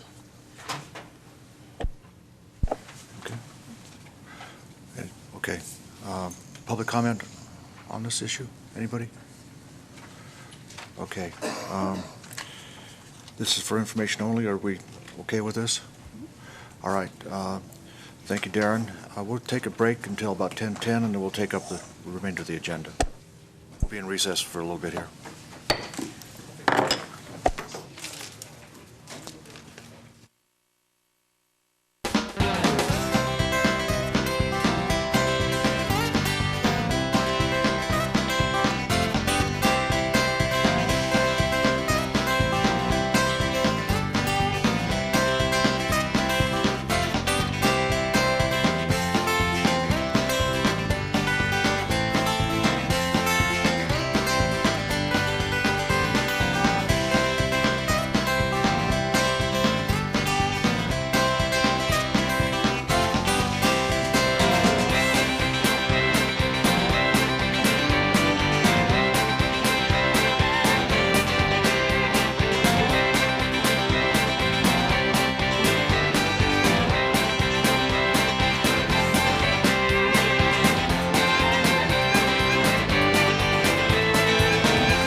No, I don't.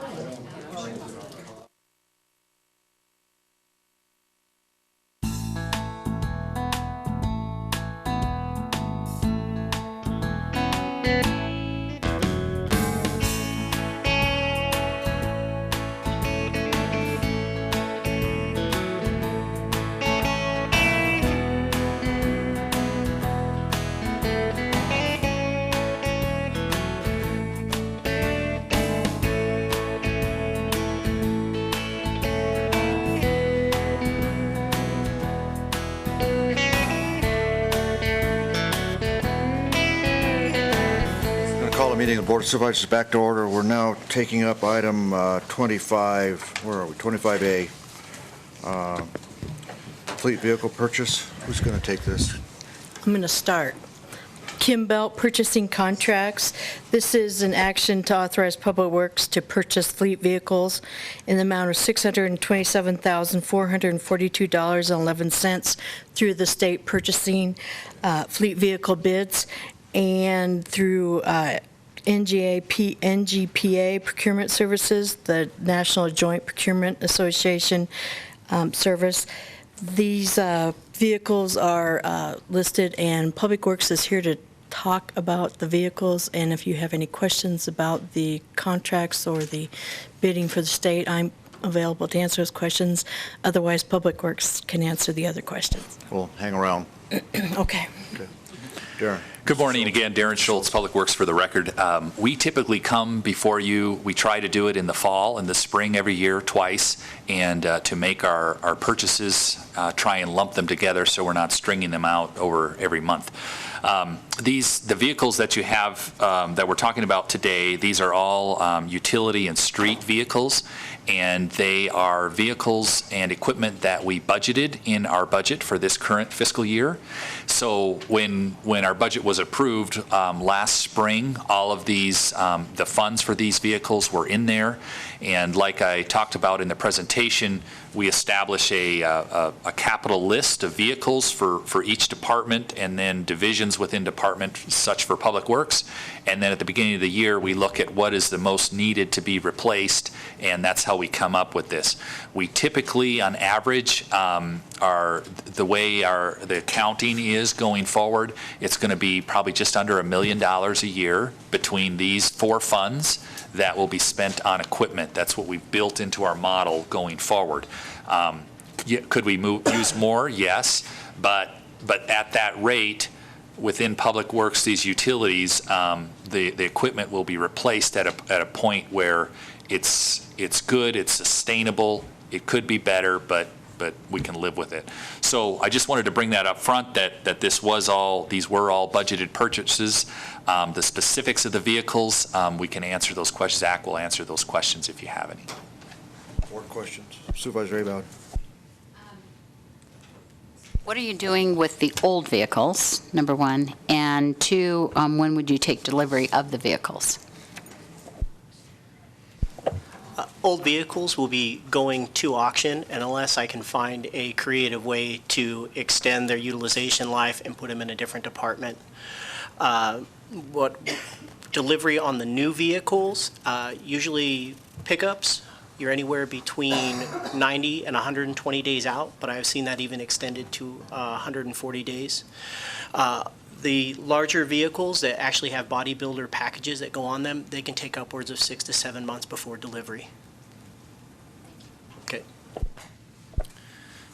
I know I've asked this question before several times, but when we look at using a joiner contract, do we also check other vendors to make sure that the price that we get in the vendor contract is the best price available to us? Yes, actually I do. I weigh and measure everything in my local area against the even national or even my state bid contracts. And for the most part, like which I'd be purchasing off of HGAC, I weighed and measured against a local international dealership, and unfortunately I was still able to save about $3,000 to $4,000 a unit on HGAC versus trying to go through my local vendor. And then the funding that's coming from the sewer, water, and storm drain funds, that those are not funds that are coming from the increased rate structure.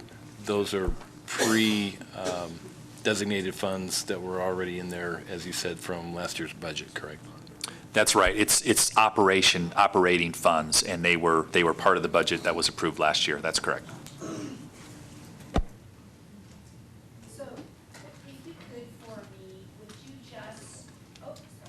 If you could, for me, just run through the vehicle ages and mileage that are on them, because I think it's important that the public understands that these aren't vehicles that you're replacing that are a year old, because I'm getting a ton of emails that, wow, Carson City has the greatest fleet, and you got all brand-new vehicles, and I think it's important that people understand how old and why these vehicles need to be replaced. So if you could just run through the age and the mileage on them, and why are we replacing these vehicles? So one of the vehicles, our first one would be the sewer rotter. That vehicle is of a 1998 vintage, has over 10,000 hours on the unit. We go by hours versus miles because that vehicle sits and operates in a stagnant position all day long. So that vehicle fulfills that. It's well over 10 years old and has quite a few hours on it. The bucket truck would be the one I think we're replacing, will be 2001. And that's coming up close to 100,000 mile mark. Those are the new ones. And so, paint and sign truck, that is a 2001 that has well over 110,000 miles on it. And we also have over 10,000 hours on the unit because that stays parked at intersections, painting crosswalks and things such as that. So it's a water bucket truck. Water truck. The water truck that will be replacing is 2001, has 8,000 hours on it. That is running up at the landfill currently. And that unit is pretty well wore out just from the use that it sees at the landfill. It's a very rough environment, has a lot of wear on drivetrain and suspension, and actually the tank itself is starting to crack and leak, and that can run into very expensive structural repairs. Our sewer maintenance truck, that we're replacing a sewer maintenance truck that we, I think already have sent to auction, that was a 1995 and had 110,000 miles on it. And the water production truck, that will be replacing a 2003 pickup truck that has 138,000 miles on it.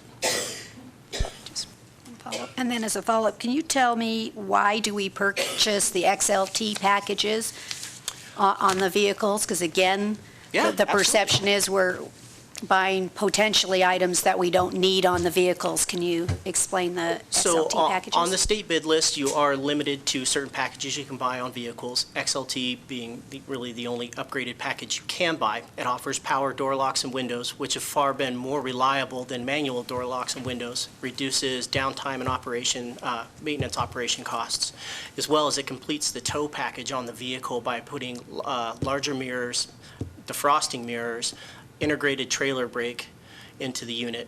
And those are things that we use well over 50% of the vehicle's life is for towing in these 3/4 ton and 1 ton packages.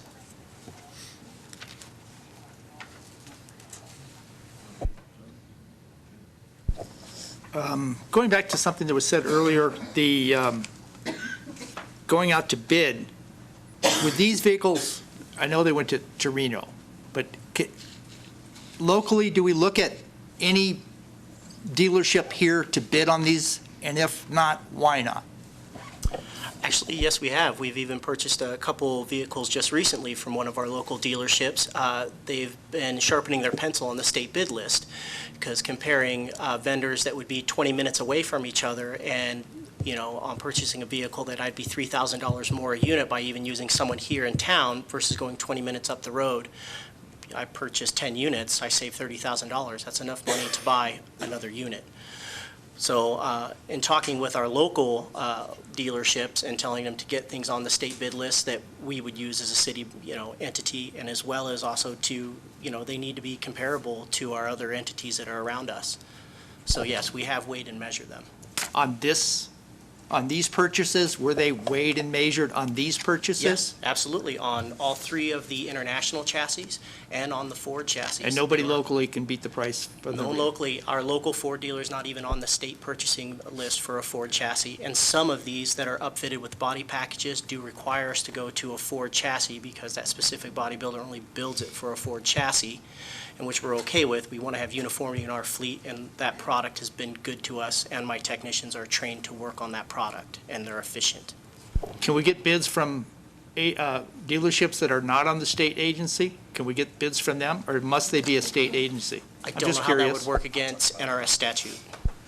We can. Everything has to be bid. So what we would have to do is take the specifics of this truck, line it all out in specifics and put it on the street and say, we would like to get bids for that. And everybody across Carson City, Reno, the state, and the nation could supply us a bid. We have done that in the past various times to check what we're doing, but we always get better rates when we use a state bid or a national bid for that type of equipment, because these are the people that are in it, the bigger players to, they can reduce their price because they provide more of them. Obviously, it's quantity based. So that's why we keep going back to this joining on with what other people have already done, rather than spend our time, recreating the wheel. So, but we do encourage our local, they all know how we purchase. We do encourage them how to do it, and like Zach said, a number of them have now got on the state bid for various pieces of equipment, so we will be able to use them. Does this go on the city website for like going out to bid like we do for contracts for construction? Do we have something on the website? No, it doesn't. It doesn't, because we're using a bid that's already established at a state level or at a national level. So that's when they establish those bids and those numbers, those rates, that's when they advertise for that going out. We don't do it ourselves because we're just selecting after what was already done. We're not recreating the process. Those bids and contracts are on the state purchasing contracts website. The information you provided on the vehicles that we're replacing, how come that wasn't part of the package? You read everything off. Could that in the future be part of the package when you come with agenda items like this, the vehicles that we're replacing, the history you just gave us? As far as hours and mileage and year? Is that what he just read out? Yes. I mean, it seemed pretty handy. Is that something that could be part of the package we can in do the that, future? yes. Okay. There's one thing, I got an email, and it brought up the fact on there's no page number, page 2 of 2 of the municipal maintenance equipment, where it said if a Ford chassis is used, it is recommended, so forth, instead of a PTO, not to use it.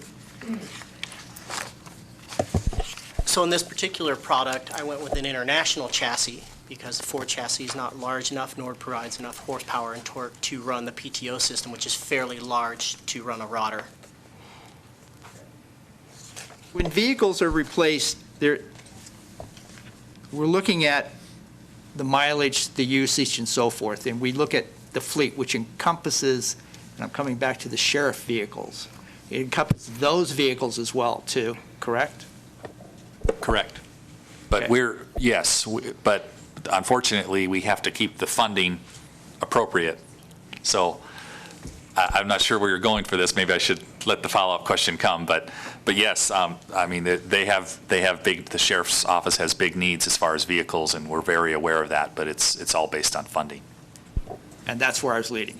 Yes. So we have we don't have the funding presently to look at or replace items in the sheriff's department. I know I'm getting off base a little bit. General fund, that's general fund, and so because of the shape of the general fund, we don't have enough money to replace the vehicles in the general fund, including sheriff, fire, parks, et cetera. They're really hurting.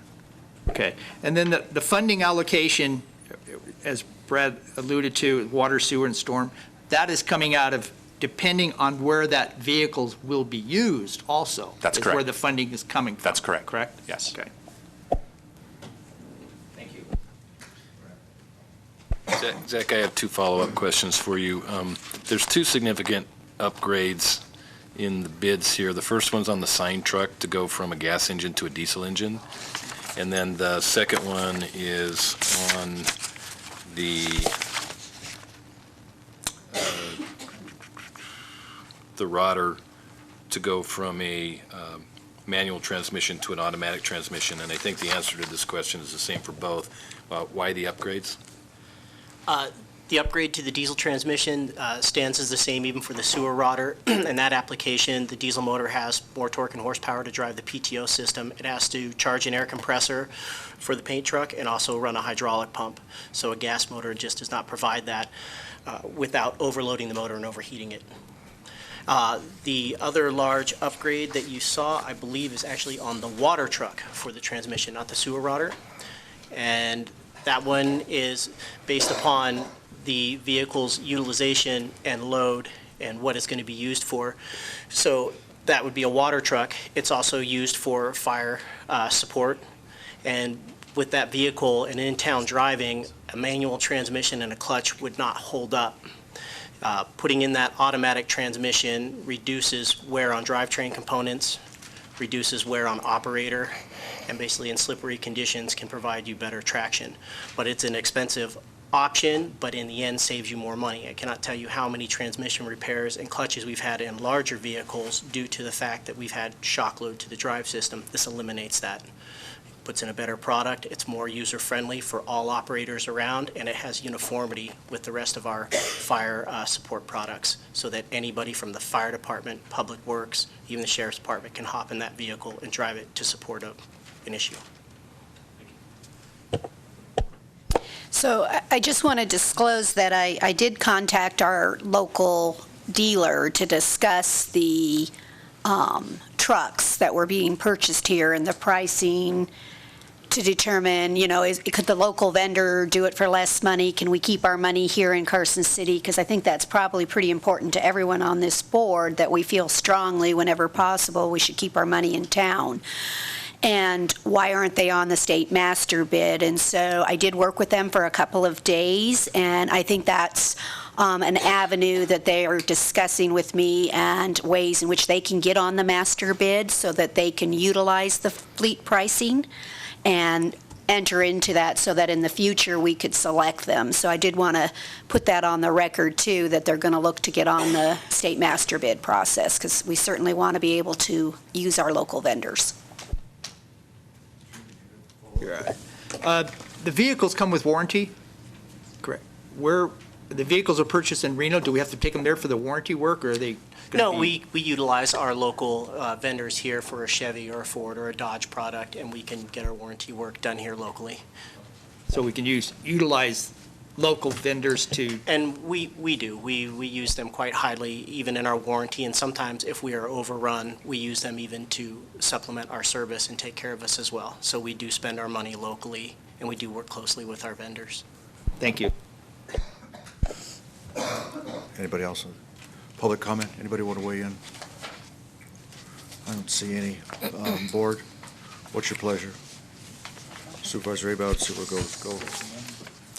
I move to authorize Public Works to purchase fleet vehicles in the amount of $627,442.11 through the State Purchasing Fleet Vehicle Bid number 8036, HDAC Buy Procurement Service, HT 06-14, and NGPA Procurement Service 31014.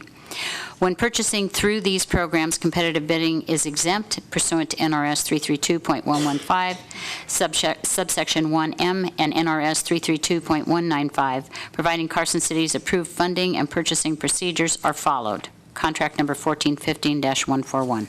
Second. Motion and a second on the motion. Discussion? Seeing none, all in favor, all signify by saying aye. Aye. Opposed, nay. Carried unanimous. Thank you very much. Okay, let's take up item 25B, and there's a disclosure that comes on this one. Supervisor Abad. Since this next item includes the expenditure of infrastructure funds, I want to disclose that I own a business, Adele's, that might financially benefit or be injured by the corridor project. And any and where the independence of judgment of a reasonable person in my situation on behalf of all the citizens of Carson City will not be materially affected by the possible risks or benefits the corridor projects might have upon my financial interest in Adele's. And if there are any financial risks or benefits to my interest in Adele's, they are no greater than that accruing to any other member of any general business, profession, occupation, or group that is affected by the matter, and therefore I can and will lawfully consider, participate, and vote in this matter pursuant to NRS 2818.420. Okay. Good Kim, you morning. going to lead us in on this? Go. Right. Staff is asking to approve contract 1450 and 147 to Valley Cooper and Associates to provide construction management and inspection augmentation services during the construction of the multi-use athletic center and the animal services facility. This is a contract in the amount of $136,000, and it's to be funded through Quality of Life and the new gymnasium fund and the infrastructure tax fund. This is a contract to provide construction management and augmentation services. This is a task-based contract, so it'll be based on various tasks for the certain projects. This contract was, the firm Valley Cooper was shortlisted in a request for proposals for construction management and inspection services, and they were selected to, I guess they did a proposal, and they were selected to do this scope of work. Public Works is here to answer questions on the services themselves. Okay, Darren, tell us why. Good morning. What this is all about and why it should be done or not done. You're probably tired of seeing me here talk about this. Not at all. We'll try get through quickly. So I was here 2 weeks ago and to talk about these projects, but specifically here today, we're asking, this is for a consultant to basically perform staff augmentation to Public Works, our construction management division. Currently, just an interesting side note, for 2015, we have about $25 million worth of capital projects being constructed this calendar year. So there's a lot of work going on around town in capital projects. That's great news. The bad news is that obviously we don't have staff to manage that, and the idea is, of hiring staff to do that would be great, but the idea is to hire a consultant to. When we get a bunch of work in, we use them. When don't have a bunch of work, we let them go. We don't have a staff on board for 25 years that we need to pay for. So that's really the nexus behind this.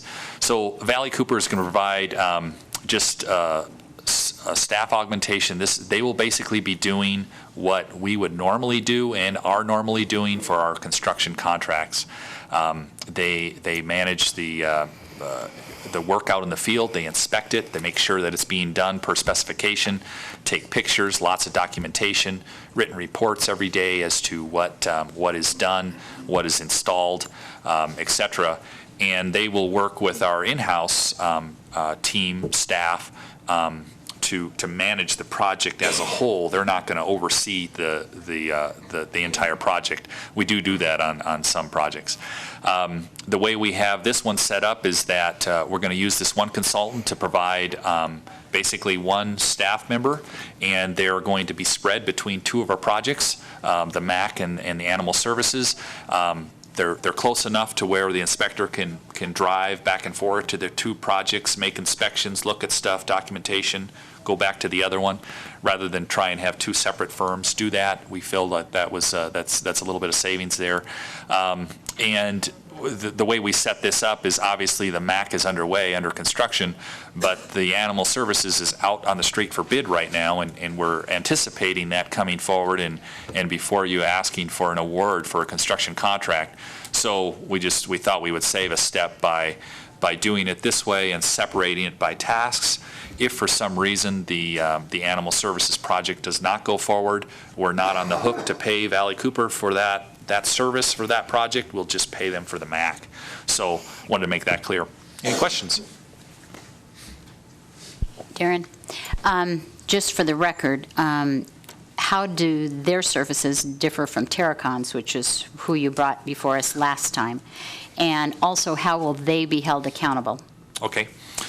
Last time, 2 weeks ago, Terracon Services, that was for special inspection, and those inspections are what is required by code, by the building department, to have a project, to build a project.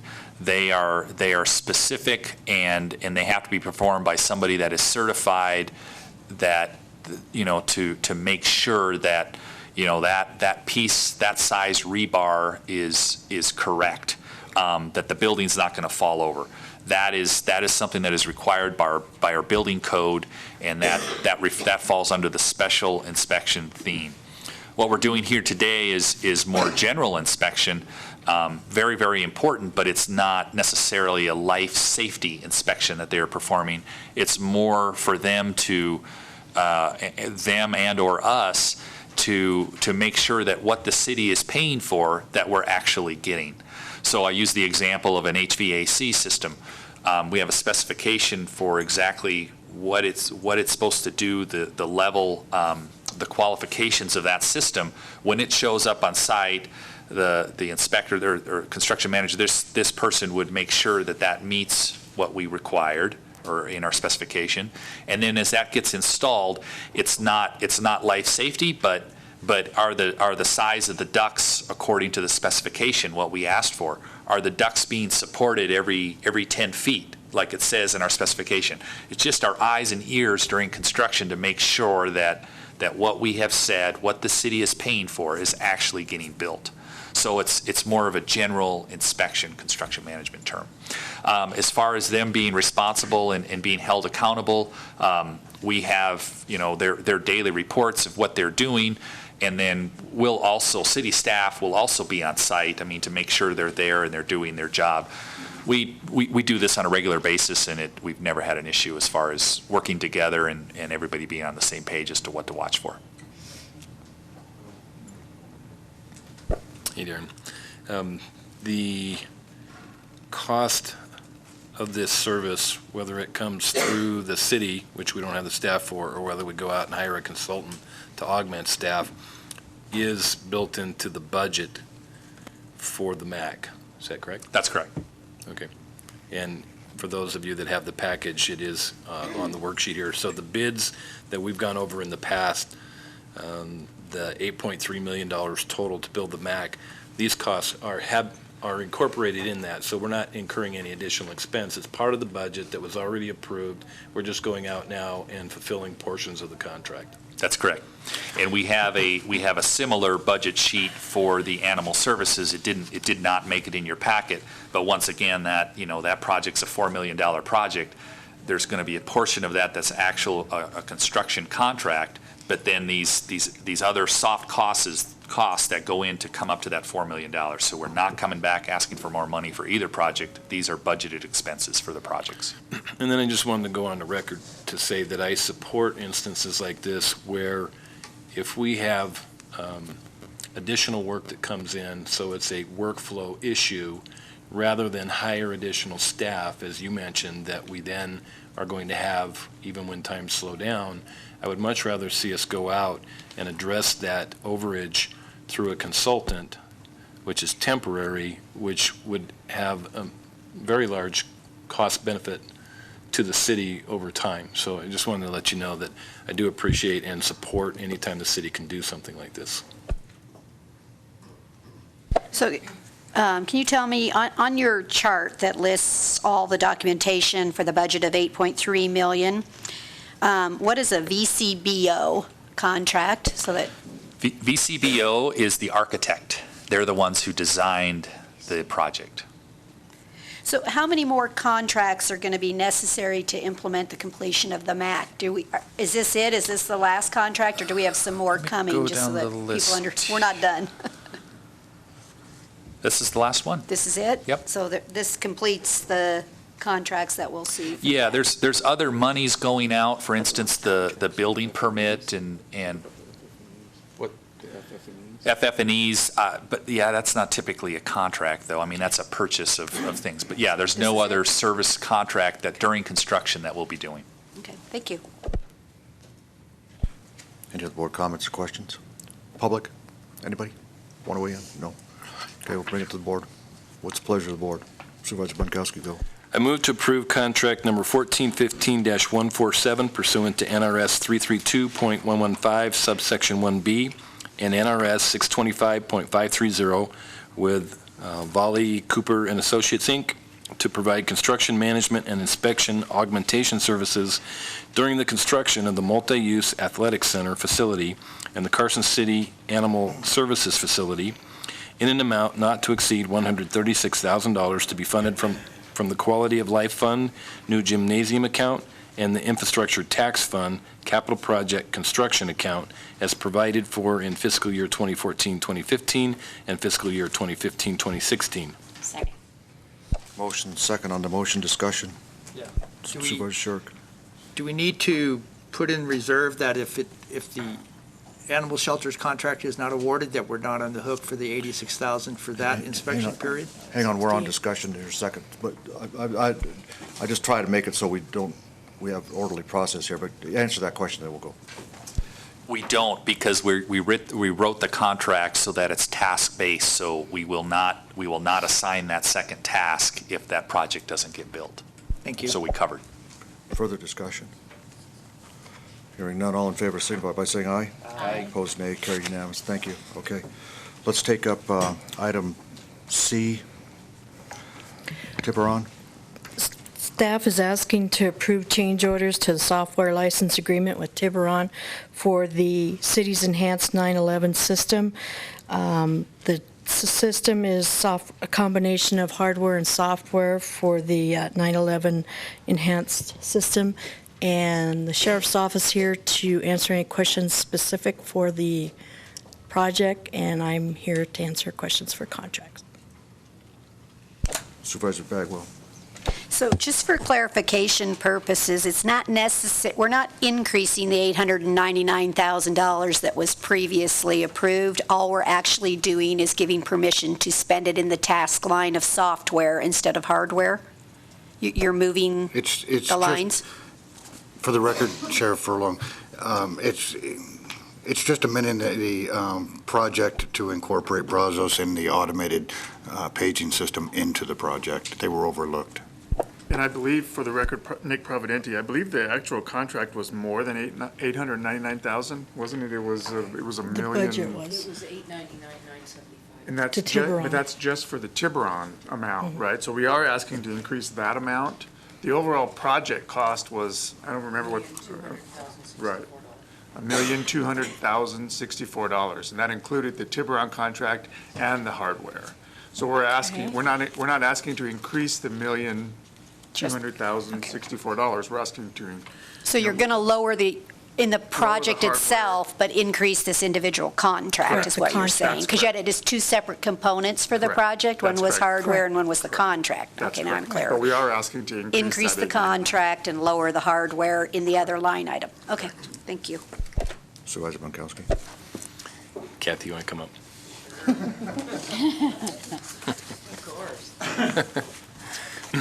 We've been over all this, but just to put it on the record, can you walk us through, our package says that there were savings in the hardware portion of this, but actually, as you went through the process, you found that there were portions of the hardware that we didn't need, correct?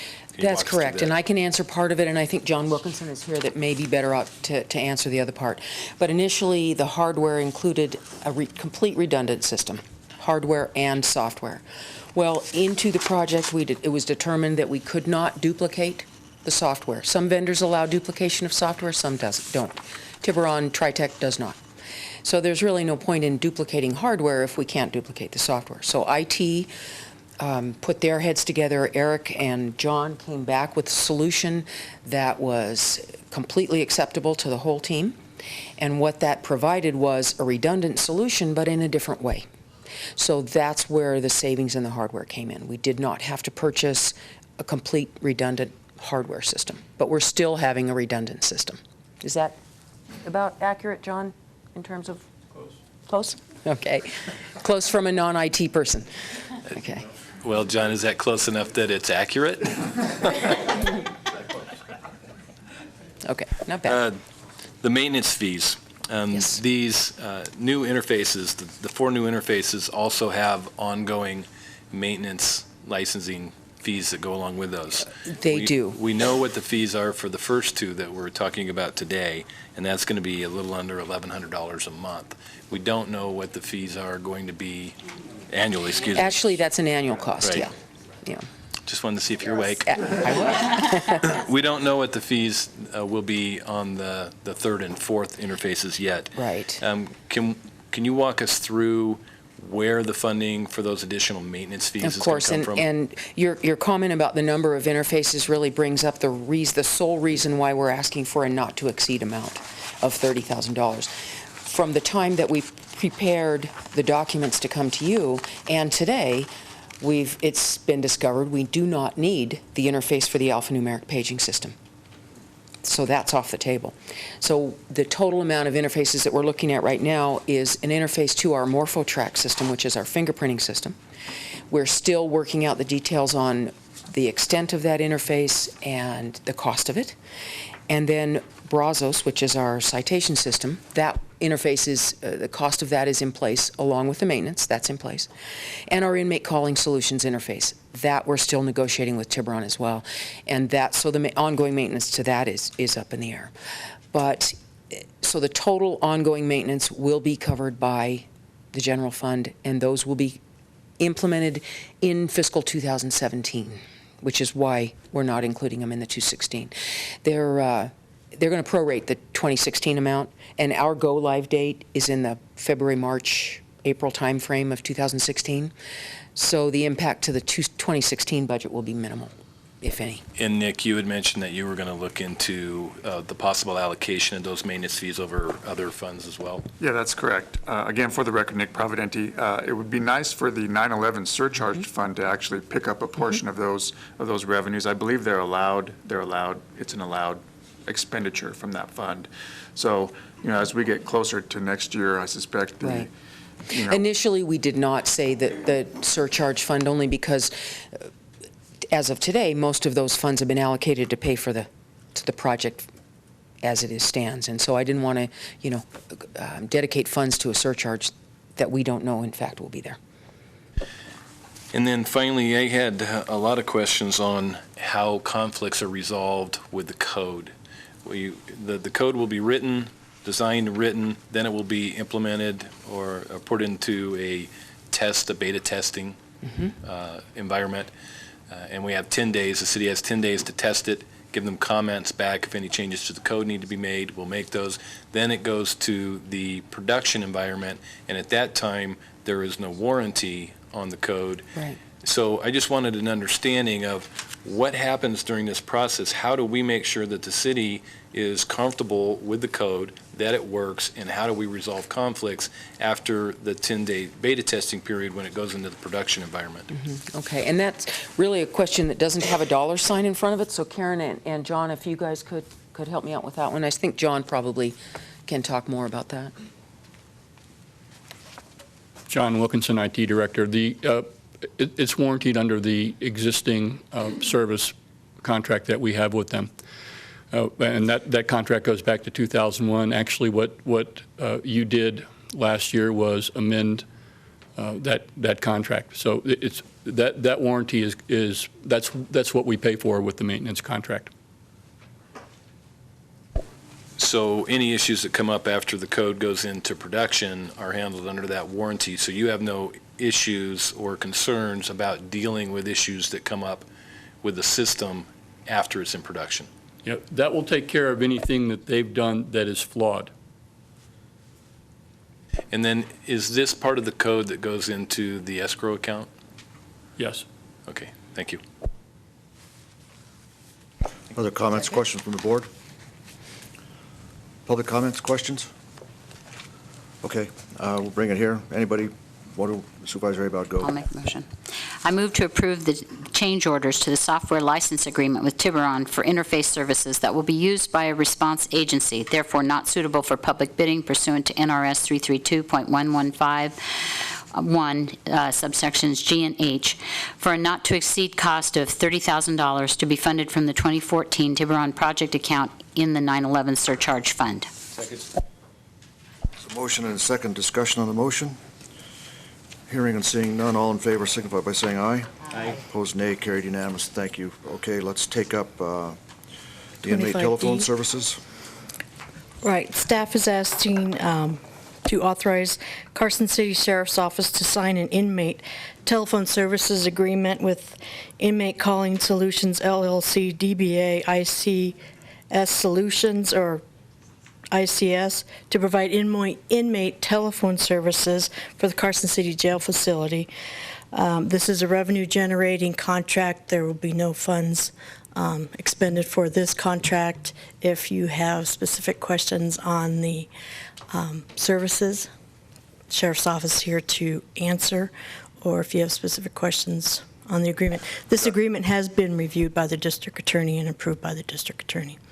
We got questions up here. Supervisor Bagwell and Supervisor Bunkowski, go.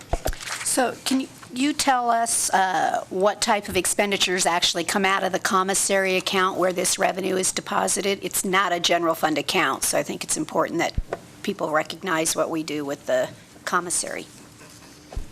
You're correct. It's not a general fund account, it's a special revenue fund. And the primary expenditures out of the commissary fund, number one, is for the personnel to operate the commissary, and any other expenditures that are directly related to the benefit of all employees.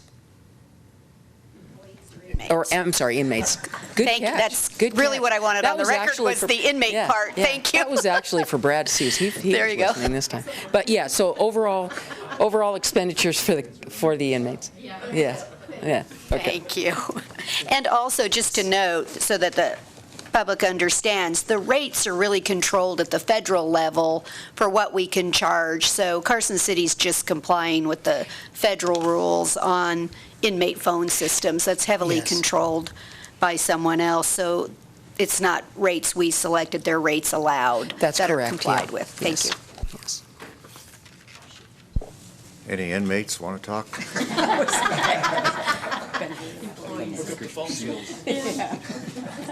Any other comments from the board? Public? Seeing none, motion's in order. Supervisor Bunkowski, go. I move to authorize the Carson City Sheriff's Office to sign an inmate telephone services agreement with Inmate Calling Solutions LLC, DBA IC Solutions, to provide inmate telephone services for the Carson City Jail facility.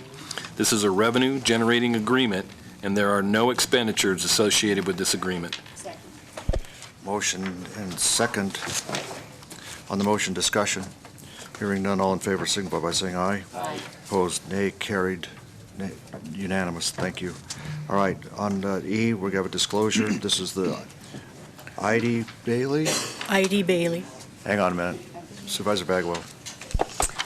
So pursuant to NRS 281A-420 requires me to disclose a conflict of interest. The matter before this body affects my commitment in a private capacity to the interest of my son, an employee of Ide Bailey.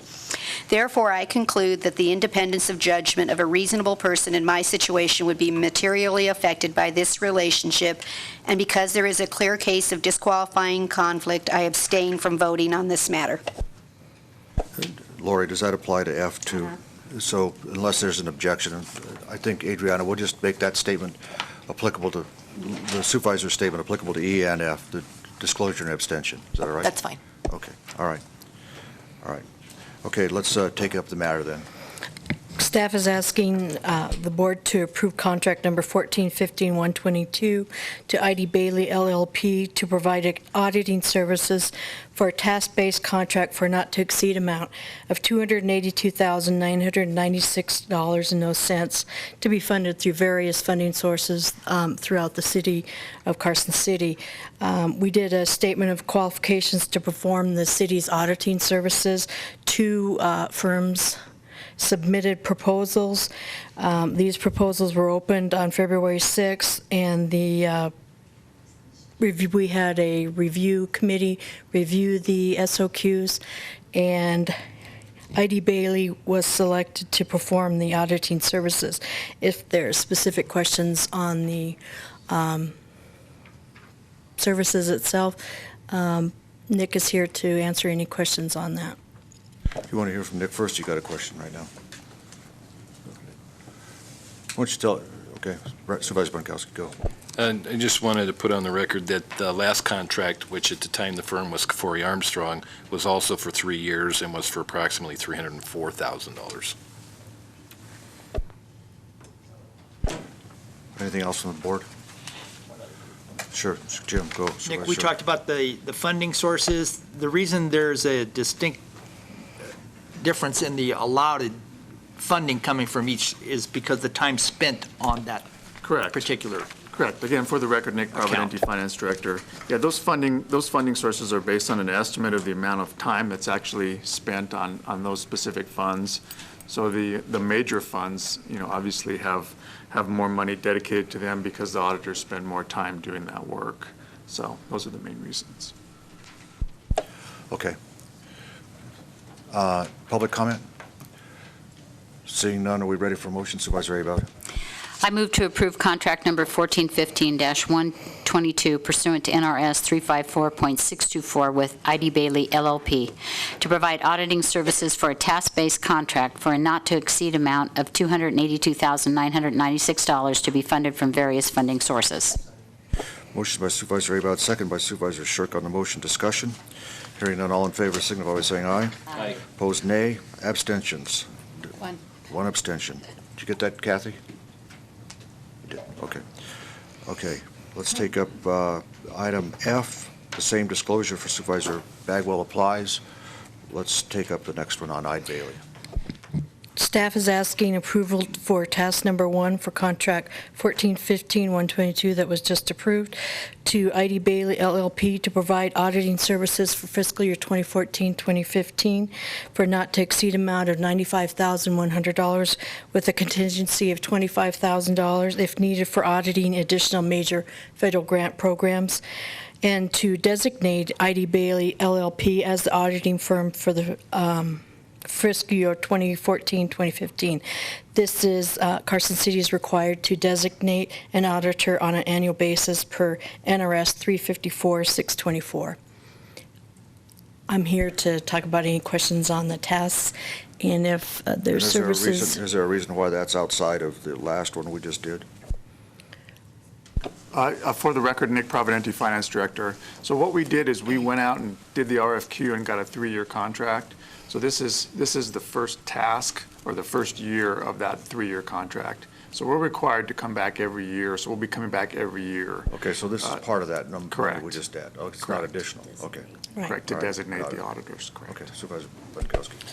Nick, can you walk us through this contract is a not to exceed amount of $95,100, which basically covers the first year of the contract, but there's a contingency amount of $25,000, which is not included in the contract at this point.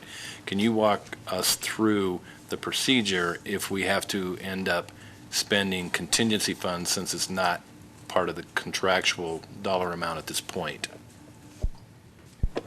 Sure. For the record, Nick Providenti, Finance Director.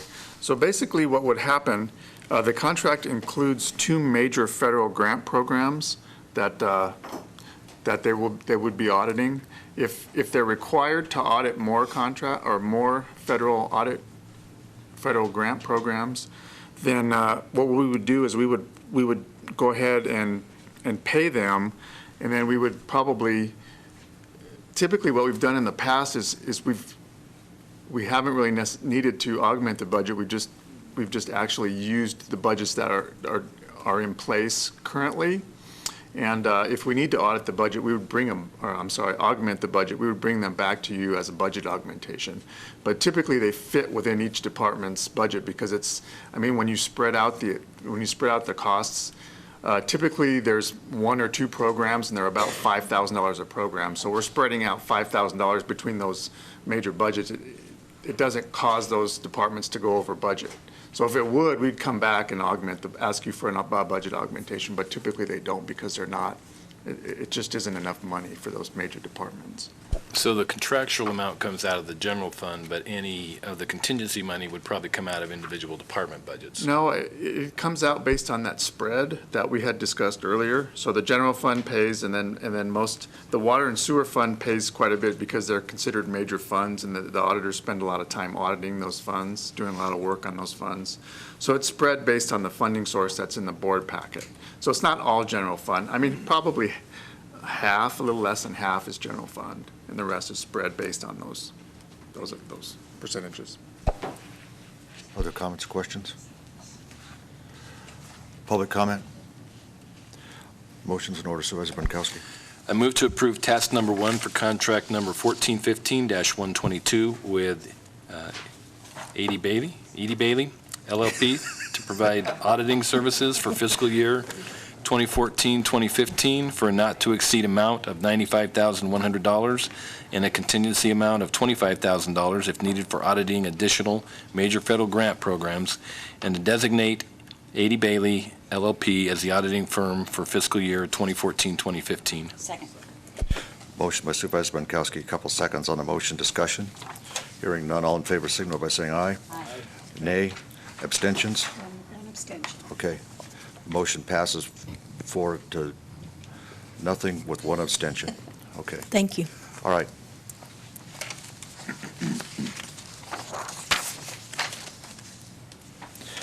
Let's go to item 26, the condition of each fund in the treasury and statements. This is what we have, a routine recurring item. Any board members have any questions with respect to this? Mr. Providenti's here. Don't see any public. Any questions on this? Motion's in order. Supervisor Bienkowski. I move to accept the report on the condition of each fund in the Treasury and the statements of receipts and expenditures through March 10th, 2015, per NRS 251.030 and NRS 354.290. Motion second on the motion. Discussion. Hearing none, all in favor signify by saying aye. Aye. Opposed, nay. Carried unanimous. Let's take up 26B, the other post-employment benefits. Who's doing this one? I'll go ahead and do it, Mr. Mayor. Again, for the record, Nick Providenti, Finance Director. I wanted to go ahead and introduce Nancy Paulson, the Deputy Finance Director, Sherry Russell, and Accounting Manager, and just state for the record that they're the brains of the operation and I'm the beauty of the operation. So I mean, it's kind of obvious, but I just wanted to state that for the record. You're the So, age of the operation. well, maybe not, so. Anyway, as a way of background. I'm glad you applied for the treasurer position. We'll take you in a minute. Yeah. All right. Couldn't make a living as a comedian, right, after I retired. You know, you try, so. Just a little bit of a background. When the board passed some of the current employment contracts that we have in place, the unions in the city negotiated increased other post-employment benefits or health insurance upon retirement benefits, with the employees typically giving up about a 1% COLA to get these increased health insurance benefits.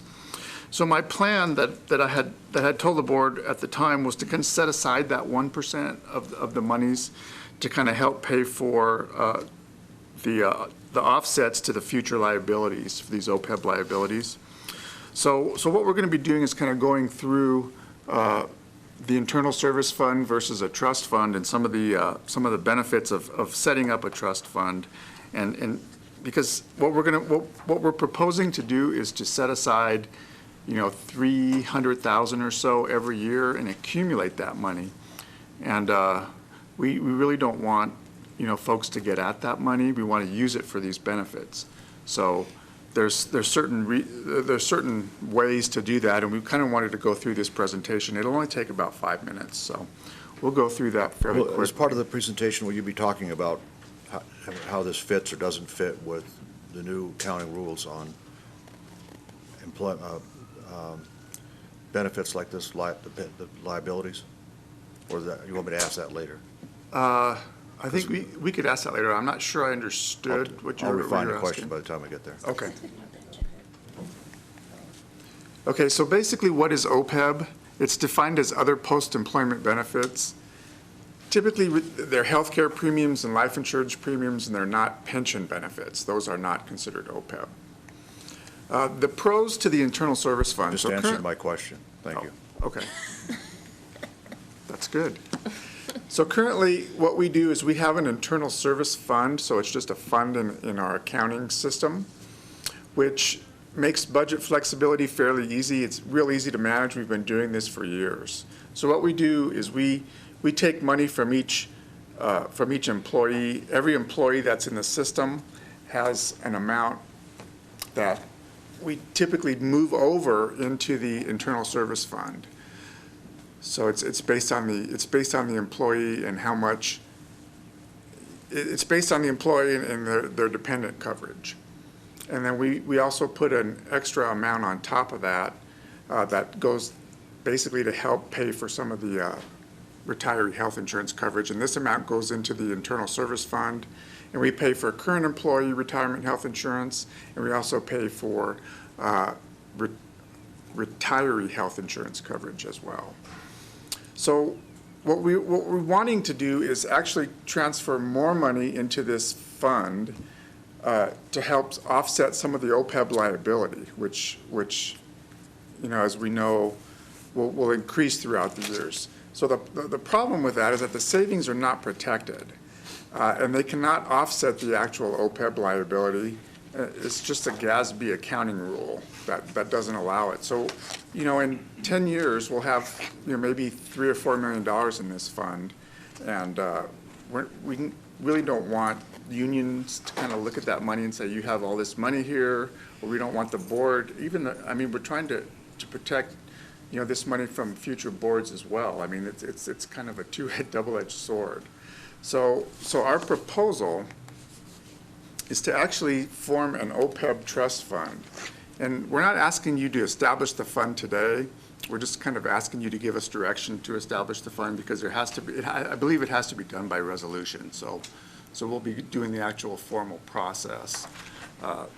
Between now and the goal is to set it up by July 1st. That's my goal. So the assets are protected. The OPEB trust fund, the amounts that are put in that fund, in that trust, will offset future benefit costs. They can be used to reduce the annual OPEB liability, which we think is important. And internally, it would run virtually the same. As I said, the employee and the employer contributions would go to the trust, and then the benefits would be paid out of the trust. So we would actually write checks from that trust to actually pay the retiree health benefit costs. The cons, so the trust is a legally separate entity, so it would actually be required a new board of trustees that will have to be appointed. So I included the NRS and the NAC in your packet, so we'll have to go through these gyrations and actually set this up. It would require some additional costs, some attorney's fees. The trust would have to get audited annually, and there would be typically some custodian investment management fees. How it would typically work is that the trust would be established per the NRS, per the Nevada Revised Statutes.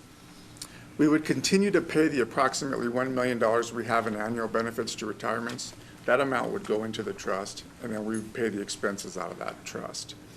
We would fund the OPEB trust initially. We've set aside about $500,000 to date so far, and we would want to fund an additional $300,000 to $400,000 annually to help reduce our liability. Again, it's required to be audited annually by a CPA. They'd be managed by a board of trustees. And the good news is that these assets could be invested by the Retirement Benefits Investment Fund. So it's basically the folks that invest the PERS money. So they typically get much better returns. They're investing on a much longer time horizon, so they can invest in a little bit riskier assets and get better returns than we could. So the solution recommendation, again, the trust allows for the protection of the money. It would offset the actuarial determined liability. It would be security for employees that their retirement benefits are available when they retire. And then there would be future cash flow flexibility again. So as plan contributions in the lean years, we could actually reduce or eliminate some annual contributions if we needed to. So if we have $4 or $5 million in there in 10 years, and we have another dip in the economy and inflation, recession, we could actually chose not to make that contribution for 1 year and use some of that money. I would really rather not do that, but it does give us some flexibility. We can use all that money as long as we're using it to pay retiree health benefits. We can basically do what we want. We can't use it to pay, salaries and for just the unions or things like that. So I guess that's really all that I had. Was there any questions? I know it's fairly simple, but again, if you give us the go-ahead to pursue this, we need to contract with an attorney from Sherman and Howard, who we've been in contact with. She'll draw up the trust documents, and then we'll set up the resolution. I think we probably need to do an interlocal agreement with RBIF, to do the investments and those types of things. And then you'll have to appoint an actual board of trustees. So there's still 3 or 4 steps in the process that we'll have to go through. And the board of trustees can't be members of this board. I don't believe they can be, right. Supervisor Abel.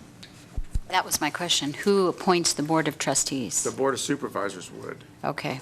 And I think in the actual NAC, it talks about 3 or 5 members and their experience and those types of things. And there'll be recommendations. The attorney that we want to contract with has set up these trusts for Washoe County. And is there City of Reno, the school district in Washoe County. So she has some experience in dealing with these Nevada OPEB trusts, and she'll be recommending those. And why didn't we do this before? Well, we've basically been looking into it. When did we actually do the contracts? It's been around a year. It's been about a year. So I wasn't sure that it was a good thing, but. And the money, we just started accumulating the money as well, too. So there really wasn't any money to put in that trust until now. So we've had a couple years of accumulations that we've been putting into the Internal Service Fund. So like I said, we've got about $500,000 in there now. And we want to transfer that money in there, as well as about $300,000 annually, in addition to the $1 million that we'll use to pay the current pay-as-you-go benefits. So it's just kind of the timing. We think the timing is right now.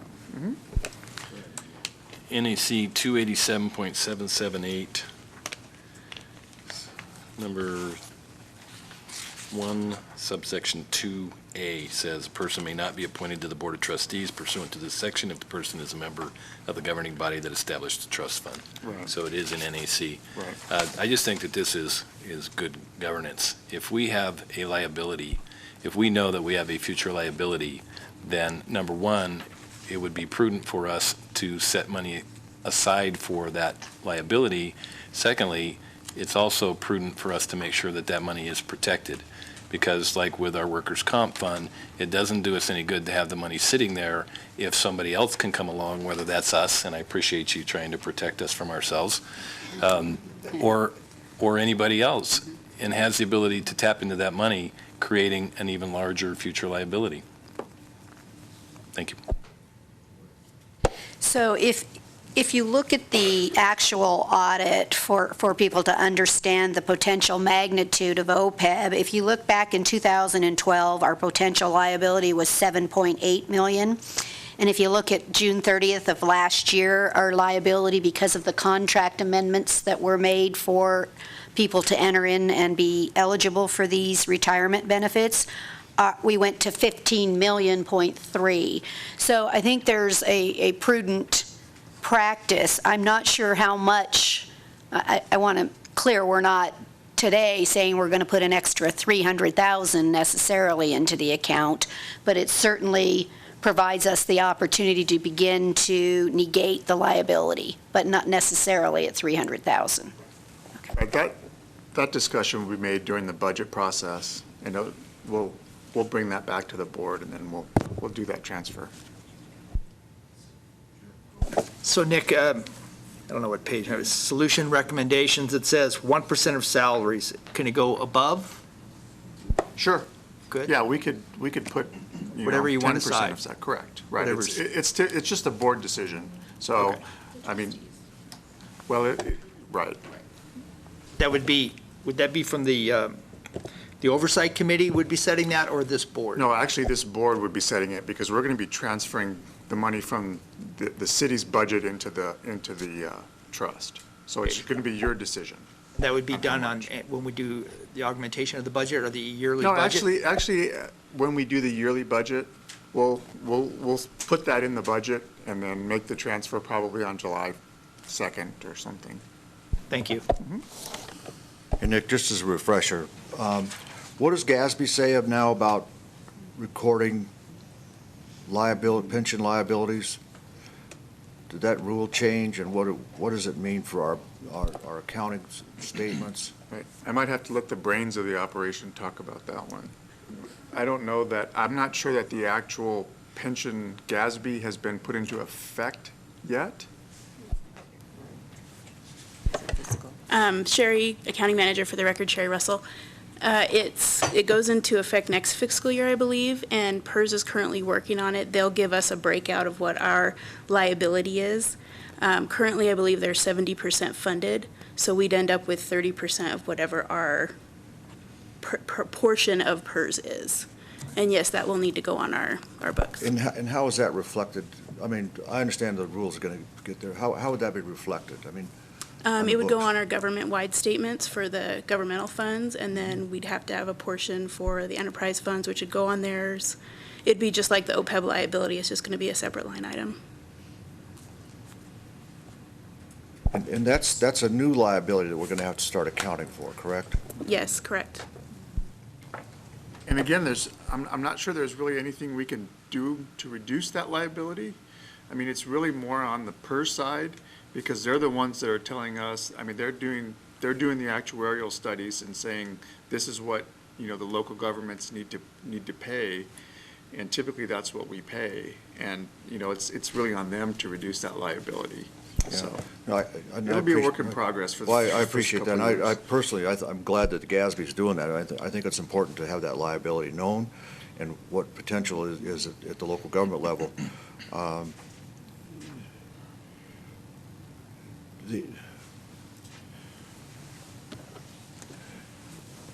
I guess, one of the questions I have, Nick, and kind of on topic but off topic on this one, but how does the financial world look, how do you think the financial world will look at those liabilities on our balance sheet?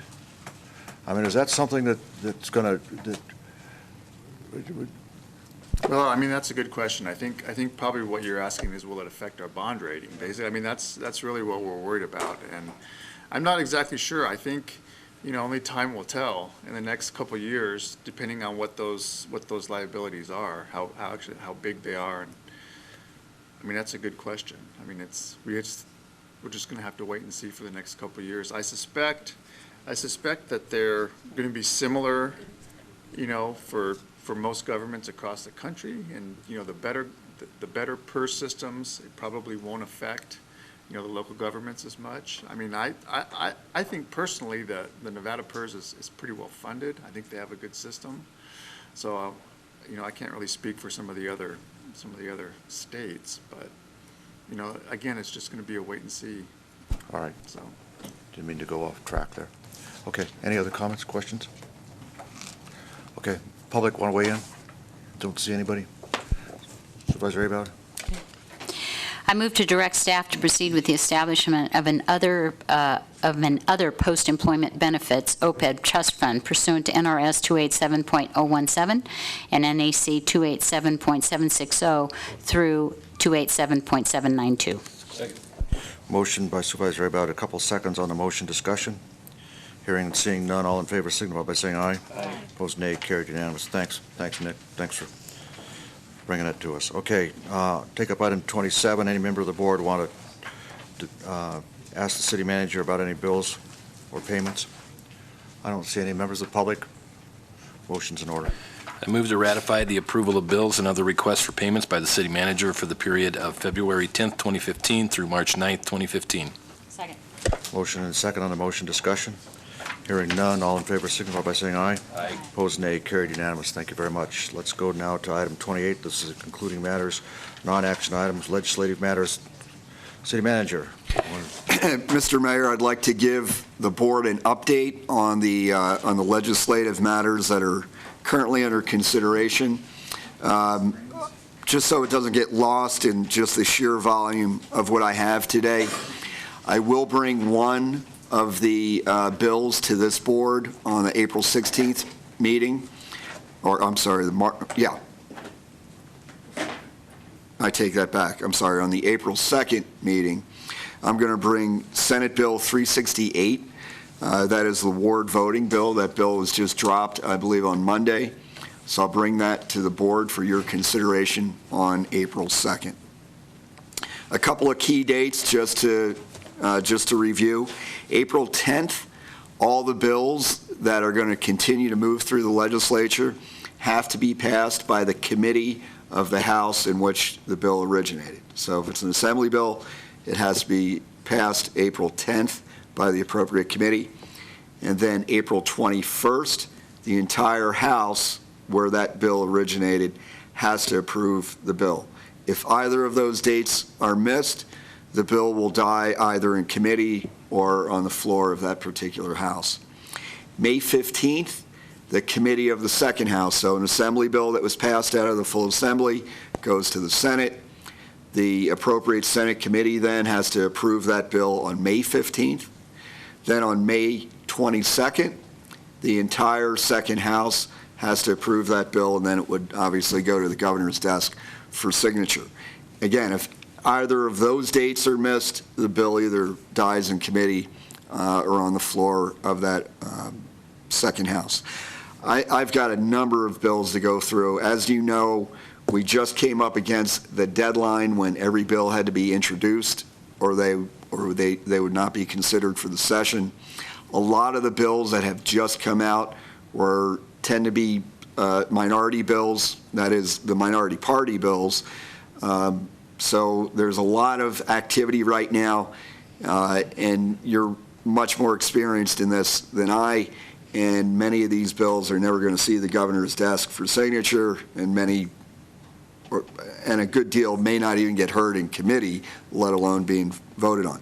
However, of the bills that do have any type of an effect in my assessment on the city, I'm going to go through a quick rundown. I'd be happy to answer detailed questions.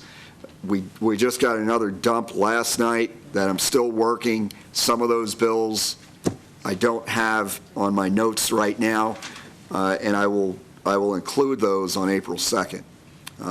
So this has been a pretty hectic week in terms of all the legislative activity. I'm going to run through assembly bills first. I'll give you the bill number, kind of a short title, and where staff has been, or what staff has recommended to our legislative lobbyist.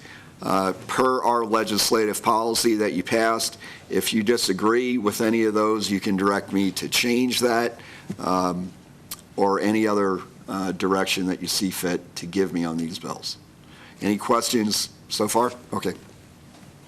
AB 167 was a foster homes firearm bill. Didn't really affect the city. We were neutral on that. AB 182, there's a lot of collective bargaining bills. This is a collective bargaining bill. I personally think this one might have gone a little too far. The city remained neutral on that particular bill. AB 186, craft distilleries. I'm all for more whiskey in the state. Doesn't really affect us a whole lot. We remain neutral on that bill. AB 191, that is the fuel tax indexing bill that would set up a county, or actually a statewide vote in 2016 that would allow county indexing of the fuel tax to be used for road repair, road construction. The city supports that. AB 194 was a historic preservation bill.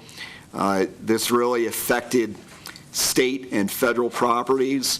We're neutral on it. To be honest, this isn't a real good bill because it makes it difficult to get any type of building permit on state or federal property in which the property is more than 50 years old.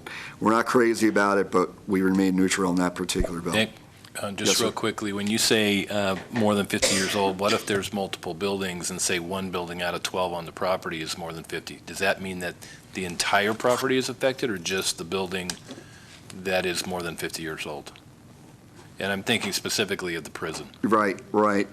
Yeah, I am too. I'm going to have to do a little research on that. My understanding was it was the property. So, yeah, if we're talking about the prison, that could be problematic. We'll get to the prison bill here because that's coming up too.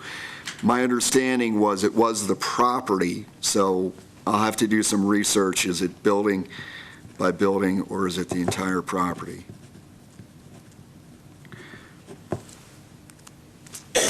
AB 198 is a water conservation study. We're neutral on that. AB 201, eminent domain, mainly came out of Southern Nevada, made it easier for local governments to use eminent domain to seize foreclosed property. We don't really have that much of a problem here, so we were neutral on that bill. AB 202, land acquisition bill. This just makes it easier for the state to acquire federal lands. We support that bill. AB 209, election audits. We oppose that bill. Can I jump Yep, on it? of course. Sue Merriweather for the record. The bill that Nick was talking about, Assembly Bill 209, was going to require us to, after each election, to have a fraudulent auditor come in and audit our elections. I spoke A with... fraud auditor, not a fraudulent auditor. I'm sorry, excuse me, fraud auditor. I got you, all right. Well, fraud auditors are fraudulent, no. For them to come in and audit our elections. After working and talking with the chairman of the elections committee, assembly elections, I gave a tour of our election room in the back room and went through the process of from checking in the voter with our new electronic poll books all the way through how we audit the elections, how we, do the pre-lat, the whole process, the security of how we run through an election. And after this demonstration that I gave the committee, the sponsor of this bill came up to me, shook my hand with a big smile on her face, and she said, I had no idea, she says, what you guys did.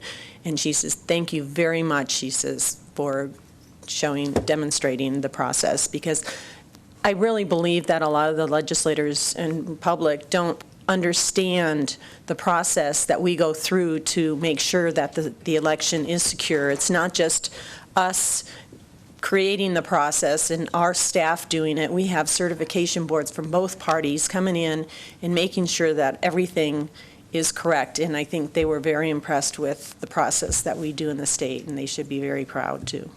I wanted to add that. Thank you, Sue. Supervisor Bunkowski, the DA just pointed out a part of the language in AB 194, the Historic Preservation Act, that it's very narrowly worded so that it doesn't look like it would include the prison. So I think we're okay there. AB 215 is a public works bill. We oppose it. That was a bill sponsored by building contractors who wanted to loosen some of the restrictions that we have on CMAR contracts. That would not be in our interest, so we're opposed to that bill. AB 219 is a court interpreters bill. We're neutral on that. AB 229, a workers' comp reform bill. We support that one. AB 244 is a graffiti abatement bill. We support that one. AB 245 is an elections crime bill. We're neutral on that. AB 249 is a collective bargaining bill that's sponsored by our local member of the Assembly, P.K. O'Neill. This does a couple of things, and I think it personally puts reasonable fiscal responsibility into the current NRS governing collective bargaining. It would do a couple of things. It would allow local governments to protect up to 3 months of fund balance from the ability to pay determination. Currently, we can protect 1 month, so it basically triple the amount of money that we can keep in fund balance.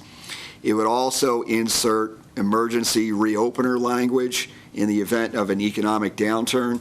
It's basically the language that, it's not basically, it is the language that Carson City has in our collective bargaining agreements.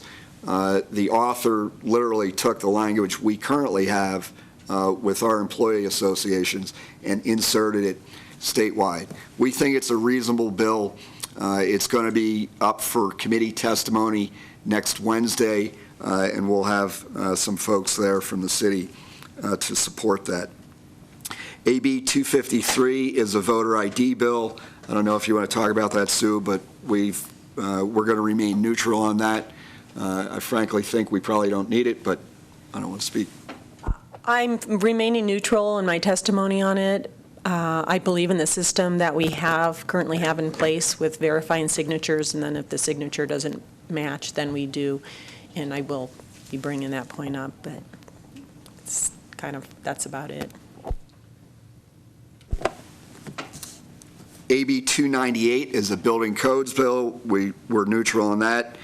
AB 304 is an employment conditions bill. We're neutral on that. AB 306 is a nursing mothers bill. I'm all for nursing mothers, but we're neutral on that bill. AB 312 is a PERS age modification bill. We're neutral on that one. AB 326 is a adjustment to the government services tax. As you know, that funds a considerable part of the city revenues.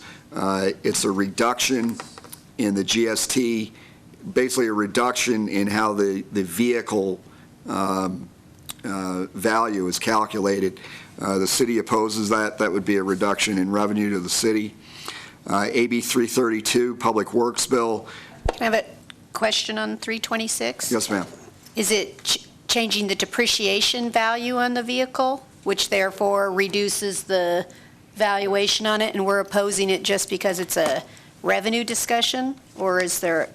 Yeah, it's potentially about a 10% reduction in the GST revenues that the city receives. Only from motor vehicle privilege tax? Correct, that portion, not. It accelerates the depreciation. Right. Does that put it back to what it used to be? Because if I recall, that schedule was changed originally because the economy was kind of going bad, so they adjusted that. Is this not the correction back to the original schedule? I'm not sure if it is. Okay. I can't remember what the original schedule was. Could you look that up for me? Sure. Because I think that it's putting it back where it was when we Right, so had to look for money. Right, the 10% would probably cost us a couple $100,000 is what we're anticipating, because we get about $2 million in that general service tax.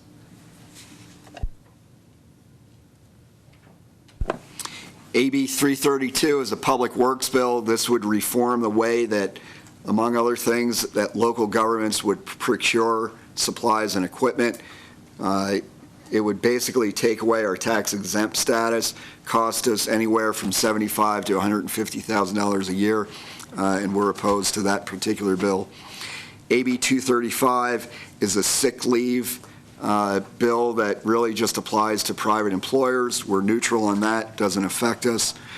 AB 345 is a public works security bill, neutral on that.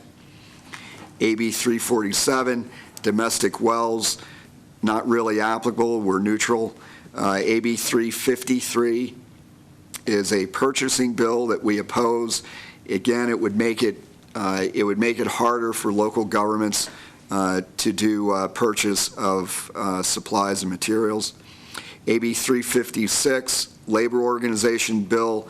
We don't really have some of these issues. We're neutral on that. AB 363, surviving spouse. That would expand some of the benefits to spouses, I think, of public safety employees. We oppose that bill. AB 364 is the business portal bill sponsored by the Secretary of State. We had worked very closely with NACO to amend that bill so that it would be enabling only, it would not be an unfunded mandate on local governments. I just saw the latest bill draft this morning. I did not see the language in there, so, if it was an enabling-only bill that wasn't an unfunded mandate on local governments, we would support it. But again, the way that the bill is currently written, we have to oppose it. So we'll see what happens if the language that we were told was going to be put into it is put into it. We could support that bill. AB 366 is a right-of-way maintenance bill. We're neutral on it.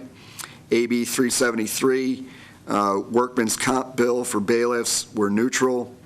AB 377 is the state prison bill. We support that. AB 387 modifies the prison bill. I think it's getting, somebody correct me if I'm wrong, I think it's getting heard, I want to say Tuesday. Yeah, I just had an email on that. Maybe you could email us all Okay. because the date's been set. I can't Okay. remember when it is.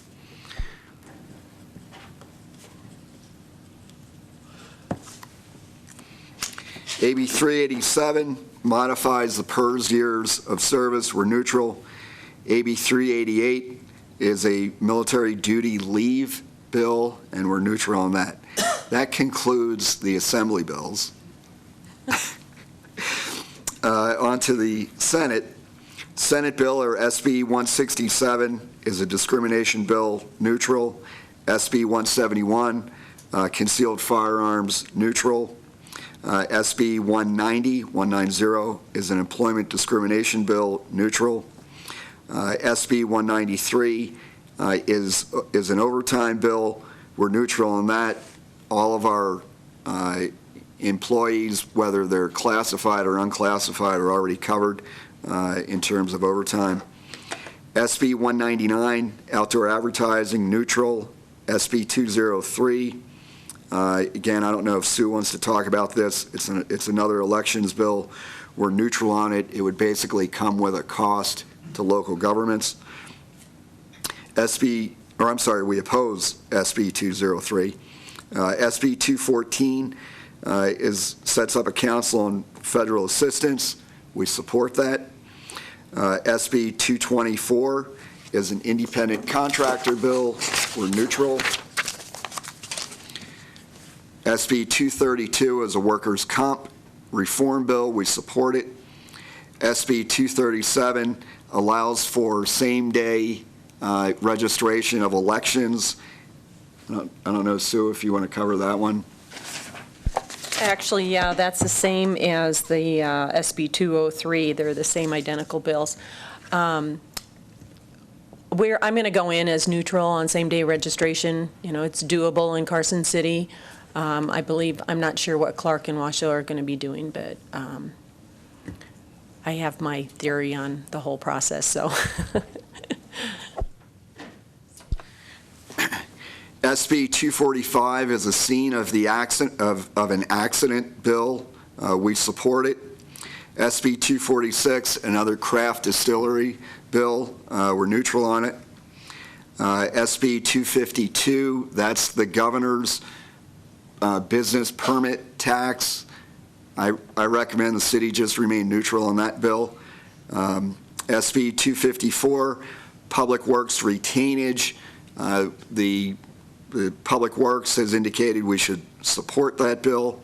Nick, if I could interrupt you for a second, there was an article in today's paper about Rob Hooper and NNDA testifying in support of the governor's bill yesterday, and I just wanted to let everybody know that at that board meeting yesterday at NNDA, all of the counties voted not to support that because they didn't have the authority to make that decision. So I just want the public to know that the counties, none of the counties actually voted to support that on behalf of NNDA, but the board resolution did pass anyway. Okay, thank you. SB 272 is an exercise of religion bill, neutral. SB 277, that's an environmental protection bill. It would basically set up a state version of the federal NEPA, the National Environmental Policy Act. That would require not only at the state level, an entire new environmental organization. It would require local governments to also have environmental organizations, and more importantly, go through an extensive environmental review process of new projects similar, and the bill is very similar to a California law and currently how California does business. And we've marked down that we're opposed to that. SB 289 is an internet service bill, neutral. SB 207, redevelopment bill, neutral. SB 310, tourism districts, neutral. SB 312, another tourism district bill, neutral. SB 322, I'm not sure what that, I think I might have spelled it wrong. Oh, no, I didn't. Elections, font size, were neutral.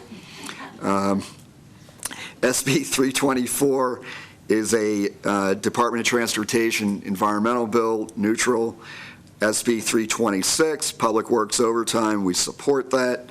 SB 340, Public Works disqualifying, neutral on that. SB 344, Entrepreneur in Residence, neutral. SB 356, PERS records, we support that. SB 378, state taxation, different from the governor's permit bill, or business license bill, I'm sorry, or business permit bill, neutral on that. SB 369, jail overcrowding, driven mainly by Clark County, we're neutral on that. SB 371, Public Works apprentices, that would require, I think it's 15% of all the labor on any public works project greater than $1 million to be performed by accredited apprentices. We oppose that, as well as I think most of the contractors and Bond as well. SB 374, it's an energy bill that we support. It's really an energy efficiency bill. SB 377, another taxation bill, we're neutral. And SB 382, a sales tax bill that we support. That concludes the Senate bills. We did get another dump last night. There were bills popping on my email during this meeting, so I'm going to have to include those, unfortunately, April 2nd, and I apologize for that.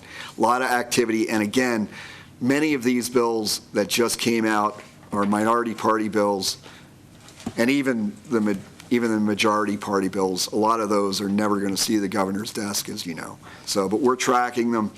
The Legislative Coalition meets every other week.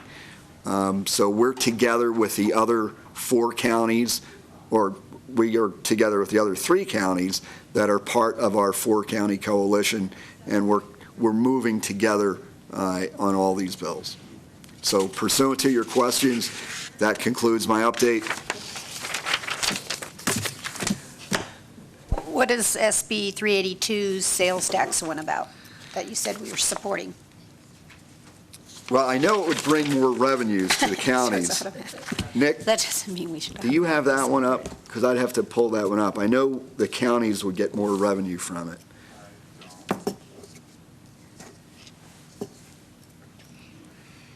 I apologize, just the sheer volume the past week has almost overwhelmed. You know, Morris? 382. What is this? Senate.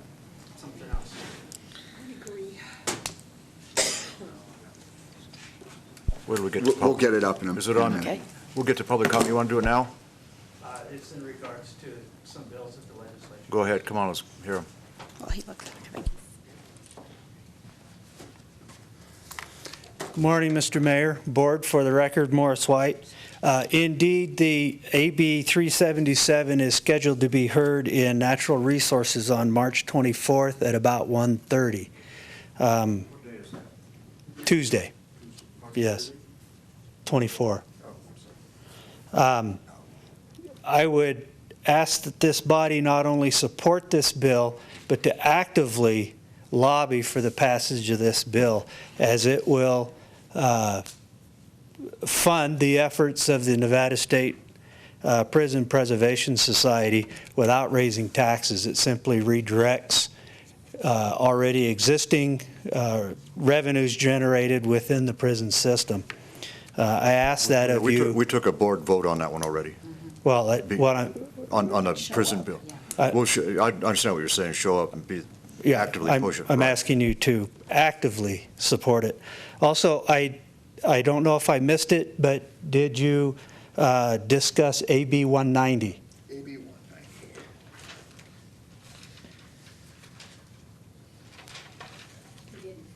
Did not. I did not.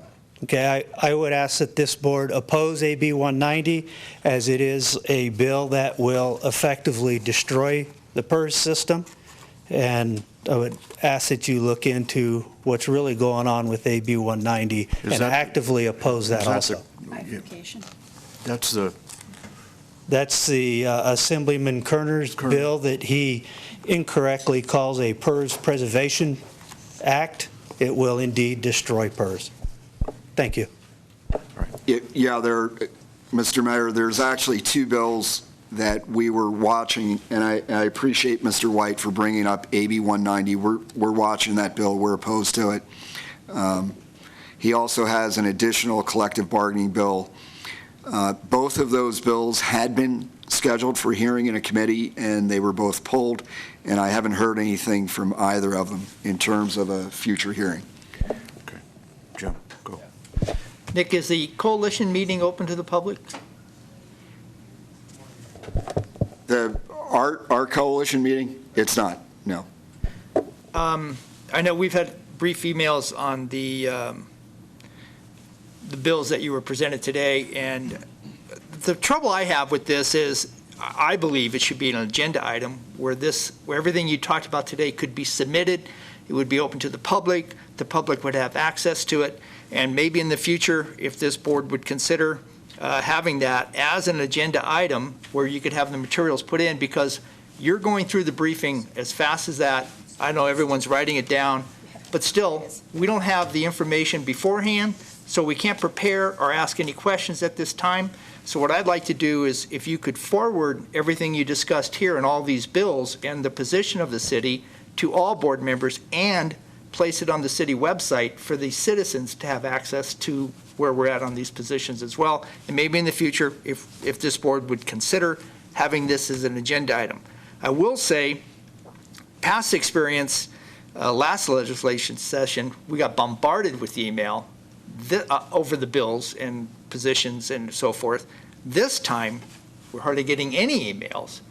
Kind of going, one side is way too much, and now I got to say, this side I'm kind of feeling left out. So that's just me, So I'm just saying, there's got to be a happy medium someplace, and maybe I'm just telling you where I'm at, but I hope something we could find some middle ground. Thank you. Okay. Anything else, City Manager? Well, what do we have on 198?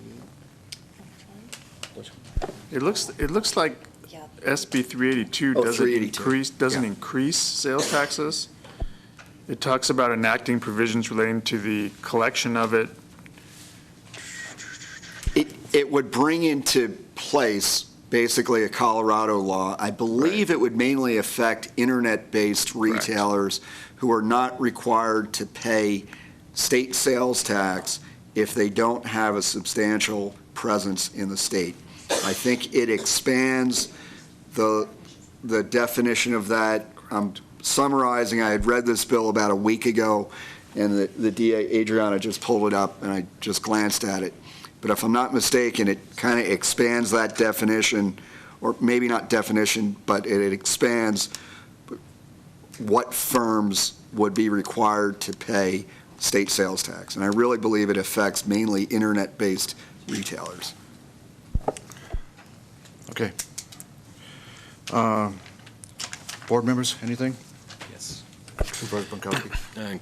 Supervisor About and I were at the Carson Water Sub-Conservancy meeting last night, and just to cheer everybody up, our current snowpack is at 19% of normal, and unless we have a significant snowstorm, our spring runoff has already peaked. And just to add to that, they were comparing us to the 1977 drought. This may be worse. So, waiting to see. Anybody else? A couple items. March 28th, there's a welcome home celebration for Vietnam veterans at the Veterans Memorial at the park, and it starts at 10. There'll be a formal ceremony that starts at 5, and I'll be speaking at that night about that time. In April, the Always Lost exhibit will be on display again at the legislature, and don't have the date on it, but there'll be an opening ceremony at 10 a.m., and I'll be there at that one as well. And also, it's coming time for the city manager's review. Unless there's an objection from anybody, we're going to have the HR department come and give us some recommendations on, how we should conduct that review and take it from there. But it's not lost. It's time to deal with that. So we'll be dealing with that as it comes up. Did you have something else there, city manager? Mr. Mayor, just a couple of key things that are coming up. April 16th, we had 3 qualified applicants for the vacant treasurer position. What I would propose to do, a little bit of a modification. We had expected more people to apply. What I'd like to do is bring all 3 to the April 16th meeting. That would give you the opportunity to do a live interview in public of all 3. Obviously, you can talk to each one of those or all 3 of the applicants should you choose prior to that. But April 16th, I'll bring all 3 treasurer applicants in front of the board. For the FY16 budget, I propose an April 23rd special session that we'll do, April 23rd. And then I'll be out of the country. Oh, okay. We'll have to come up with something else then. Okay. And then I would just like to repeat that we do have 2 public open houses on our strategic plan. One is on March 26th. Both are going to go, or I'm sorry, March 26th we're going to do at the Exhibition Hall, Fuji Park, 12 to 2 and 5 to 7 p.m. And then on March 30th, here in the Sierra Room, same time, 12 to 2 and 5 to 7 p.m. Strategic planning, public open house. I'm gonna lead off with a short PowerPoint. We'll then have all of our planning materials available.